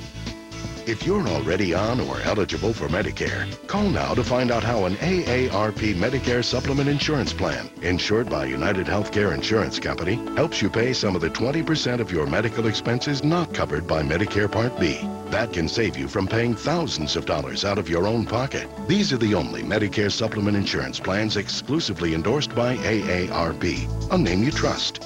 When you call now, we'll send you this free information kit with all you need to enroll, so you can join the millions of people who've already trusted us for their Medicare Supplement insurance. Plus, we'll send you this free guide to understanding Medicare. The prices are competitive.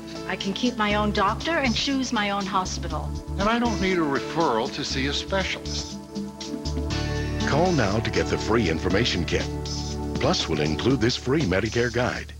And the advantages don't end there. You can choose from a wide range of plans that are all competitively priced, so you can find a plan that best fits your needs and budget. There are virtually no claim forms to fill out. And best of all, they're the only Medicare supplement plans endorsed by AARP. When they told me these plans were endorsed by AARP, I had only one thing to say. Sign me up. Call now, 1-800-495-9137, and let us help you choose the right plan. So call now, 1-800-495-9137, and find out about an AARP Medicare Supplement Insurance Plan. A personal health insurance advisor is waiting for your call. Go with Dr. Sanjay Gupta on his quest around the country. What you can do today to join the Fit Nation. Every Saturday and Sunday morning, 8:30 Eastern on House Call. CNN Fit Nation is sponsored by AstraZeneca. A second aircraft carrier is headed to the Persian Gulf this month as a warning to both Iran and Syria. The USS John C. Stennis and its support ships will be deployed to bolster the aircraft carrier group already on station in the Gulf. The move is, we're told, intended to show U.S. resolve in the face of possible provocative acts by either Iran or Syria or both. Communist China making ominous moves around the world trying to spread its influence. This time it is Iran. A controversial $16 billion deal to develop Iran's natural gas resources, a deal with a terrorist state with nuclear ambition. My guest tonight is Congressman Tom Lantos. He's the incoming chair of the House Foreign Affairs Committee. And Mr. Chairman, although not official yet, welcome. Good to have you here. It's good to be here, Lou. With the prescriptions against doing business with Iran under the Iraq-Libyan legislation that is now the Iran Freedom Support Law, how can this be permitted to go unnoted and without response? Well, you're absolutely right. We have a law on the books, and it's up to the administration to fully enforce it. Next week, I am calling Secretary Rice to get an assurance from her that sanctions will be imposed on China If China goes ahead with its plan to put $16 billion into Iran, which obviously will be used, at least in part, to develop nuclear weapons. The administration has a legal obligation to place sanctions on Iran. This has not been done in the past, and I will insist that it be done. And if the answer is unsatisfactory, I will hold early hearings on this subject. Will you also consider whether or not the administration, as required by law, irrespective of its powers permitted under that law, to ultimately waive sanctions? It is required under law to begin an investigation immediately. Will you also be looking into when that investigation began, whether it began at all? Absolutely, and I will seek assurance from the Secretary of State that the sanctions will not be waived. We simply cannot allow China to supply Iran with billions of dollars to be used for the development of nuclear weapons. As chairman of the House Foreign Affairs Committee, Congressman Lantos, one of the great voids, some would argue many voids, in U.S. foreign policy has been focus and clear strategy in the Western Hemisphere, moving, if I may, quickly from the Middle East. But Central and South America have been all but ignored in the minds of many by this government. Are you going to as well focus on that issue? One of our highest priorities will be developments in our own hemisphere. The most serious problem, obviously, is Venezuela, where Hugo Chavez goes out of his way to insult and to attack the United States. But there are other governments also which are moving in a far left direction, and we will be focusing on this issue early on. Let's turn to the 100-hour priorities of the Speaker. Nancy Pelosi wants a great deal accomplished in quick order. Are you confident that she and the Democrats will be successful in the House and then ultimately in the Senate? Well, let me divide the two issues. I am convinced that Speaker Pelosi will be totally successful in achieving the goals that she outlined in the House.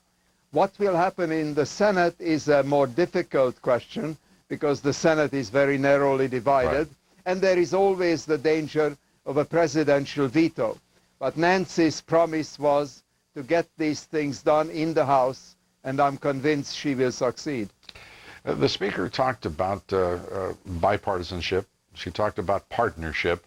The President, some would argue about 6 years late, started talking about bipartisanship with some gusto this week.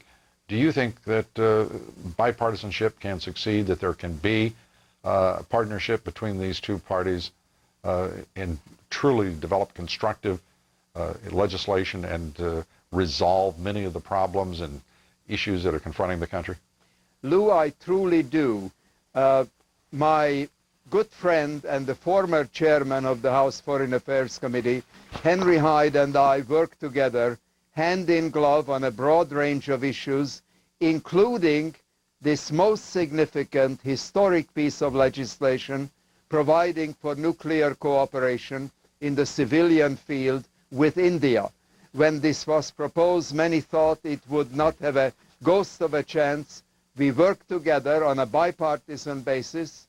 We led the way and we passed the legislation. The Senate followed and the President signed the legislation. I will do my utmost wherever possible to work in a bipartisan fashion. What is at stake is the fate of the United States, both in terms of military problems, in terms of our prestige, our reputation.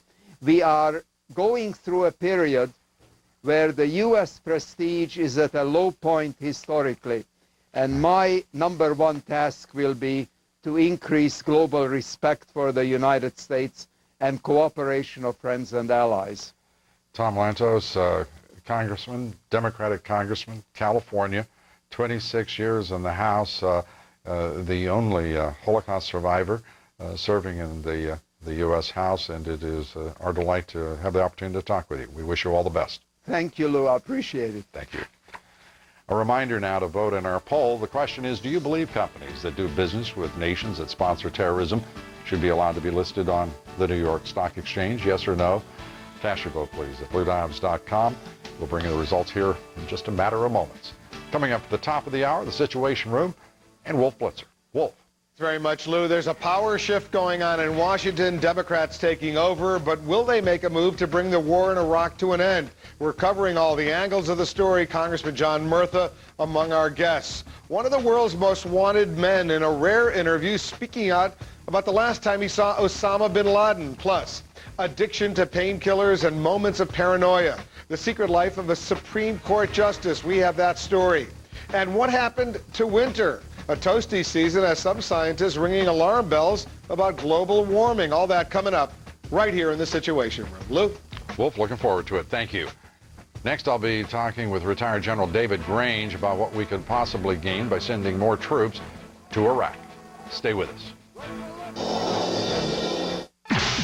Tonight, intolerance in America. What's just below the surface? Paula Zahn brings everything out in the open. Tonight, 8 Eastern. Now playing in the theater and your living room at the same time. IFC in theaters on demand. Critically acclaimed theatrical releases now playing in the theater and your living room at the same time. Watch Unknown, the mind-bending thriller told in reverse, starring Greg Kinnear. You're gonna kill me anyway. IFC in theaters, available on demand. I've been waiting for so long, now I finally found someone to stand by me. We saw the writing on the wall as we felt this magical fantasy. This is baby, I've had the time of my life, and I owe it all to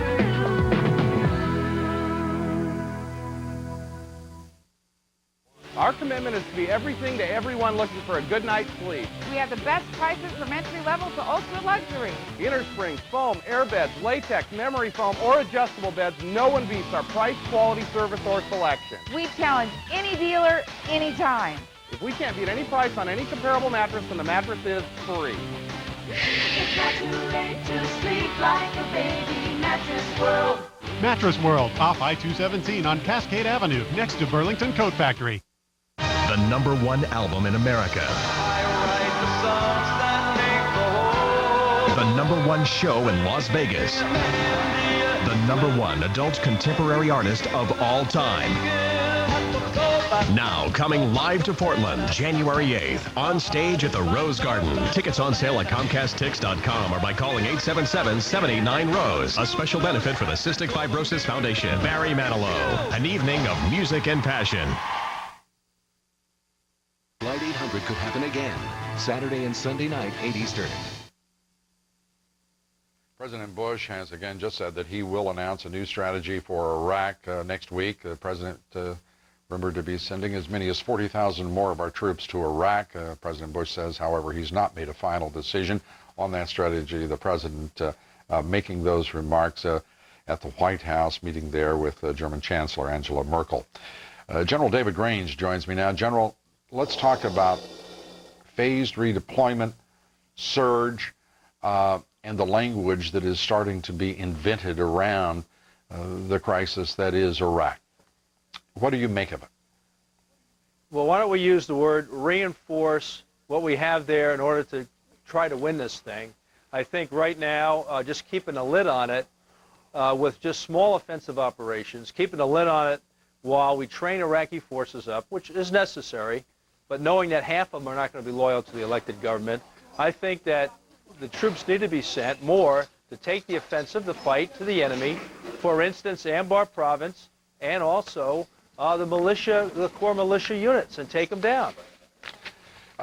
General John Abizaid is out. General Casey likely is at the end, if we are to believe the word within the Pentagon itself, as well as the White House, the unofficial word. The general staff at this point saying that they believe that they can have all of the Iraqi authorities in charge of each of the provinces by the end of this year. Do you believe that? And secondly, do you believe that means that we can see substantial reductions in U.S. troops? I don't believe it for the following reason. You're not going to have the loyalty of the Iraqi military that's trained up in the numbers you need to take down places like, to secure places like Anbar province and Baghdad in those particular areas. So I think that it reminds me of the final days of Vietnam. I was there as an advisor, and you're kind of left out there on your own when you start withdrawing before the areas are secure. And so what you have to do, I believe, is to have the resolve to take the offensive and take down some of these places that we know are our opponents that are sponsored by Iran, for instance, in that. Otherwise, we're going to leave in a defeated way. Leave in a defeated way, but the president has said for the first time after years of saying that we're winning, has finally acknowledged that we are not winning and we're not losing. Is it, do you think, within the capacity of this Pentagon, this general staff, and this administration to come up with a way for victory, or is, in point of fact, victory no longer an option in the thinking of any of the leaders, either military or civilian? Well, the leaders I know, victory is always an option, and I think that it can be won. Right now, it's a holding action. It can be won. I think it does require a surge. I think we have to draw some red lines for Iran. You know, our enemy are looking at this thing as a regional conflict. We look at it as a conflict within Iraq, and we have to actually take some action in the region. If nothing else, just warn. Put a finger in the eye of Iran and say, stay out of it, or you're going to suffer the consequences. I mean, we're not going to win unless we take it on that way. And yes, victory can be had. General David Grange, thank you. Coming up next, the results of our poll. More of your thoughts. Stay with us. Tonight, 7 p.m. Eastern, Madam Speaker, Nancy Pelosi takes the gavel, but does she have what it takes to change America? Tonight, in The Situation. Head on. Apply directly to... Head on. Apply directly to the forehead. Head on. Apply... Head on. I hate your commercial, but I love your product. Head on is available without a prescription. New from the makers of Head On. Introducing Activon. Back pain? Activon. Apply directly where it hurts. Activon Backache. In stores now. New from the makers of Head On. Introducing Activon. Arthritis pain? Activon. Apply directly where it hurts. Activon Arthritis. In stores now.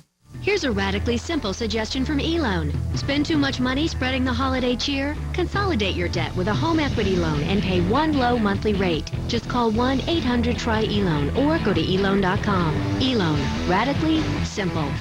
Right now, we'll give you top quality vitamins and supplements for just 89 cents. That's right, just 89 cents. These, essential for a healthy heart. These, for joint support. These, to help your memory. Or any of these. And not just any vitamins. They're from Puritan's Pride, the #1 direct-to-you vitamin manufacturer. Just 89 cents each when you call now for these special introductory coupons. How can we do it? We're the manufacturer. We make them with the highest quality ingredients. We sell them directly to you, and right now you can try them for just 89 cents. There's no obligation. Your satisfaction is 100% guaranteed. Plus, call now and you'll get the complete Puritan's Pride discount catalog free. You'll also get a $10 off bonus coupon good for any of the 1,400 top quality products you'll find inside. Call now for this special bonus, the Comprehensive Vitamins and Supplements to Live By Guide. Yours free. Call or go to PuritanTV.com right now. You don't have to die from cancer. Right now, there are things you can do to save your life. Join me and the ultimate survivor, Lance Armstrong. Saving Your Life, a Dr. Sanjay Gupta special. CNN, Saturday, January 13th. Dish Network subscribers, stand up and object. Court TV has been dropped.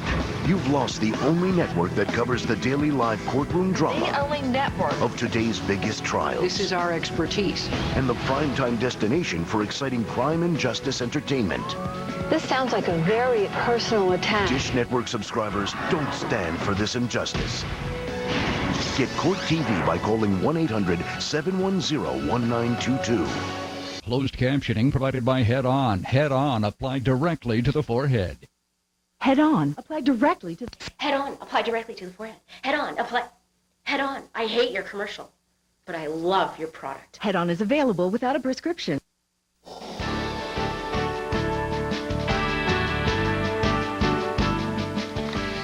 Now the results of our poll tonight.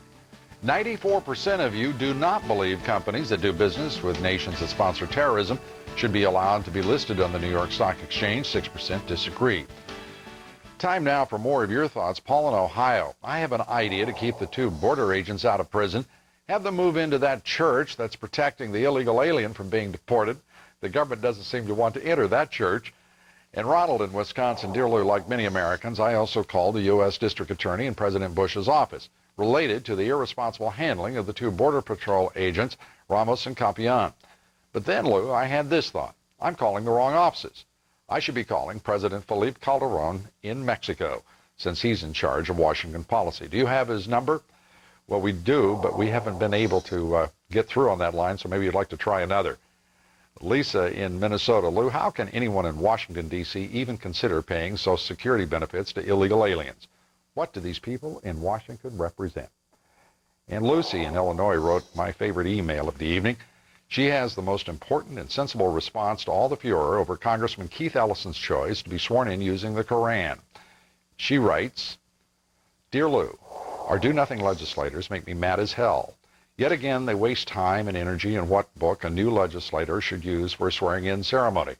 Instead of the Bible or the Koran, why not make all of them swear on the U.S. Constitution? Perhaps they'll be more inclined to actually perform their constitutional responsibilities. We love hearing from you. Send us your thoughts at LouDobbs.com. Thanks for being with us tonight. Join us here tomorrow. Among our guests, the Reverend Jesse Jackson. We'll be talking about a new urban policy, trying to create jobs, help working men and women. Please join us for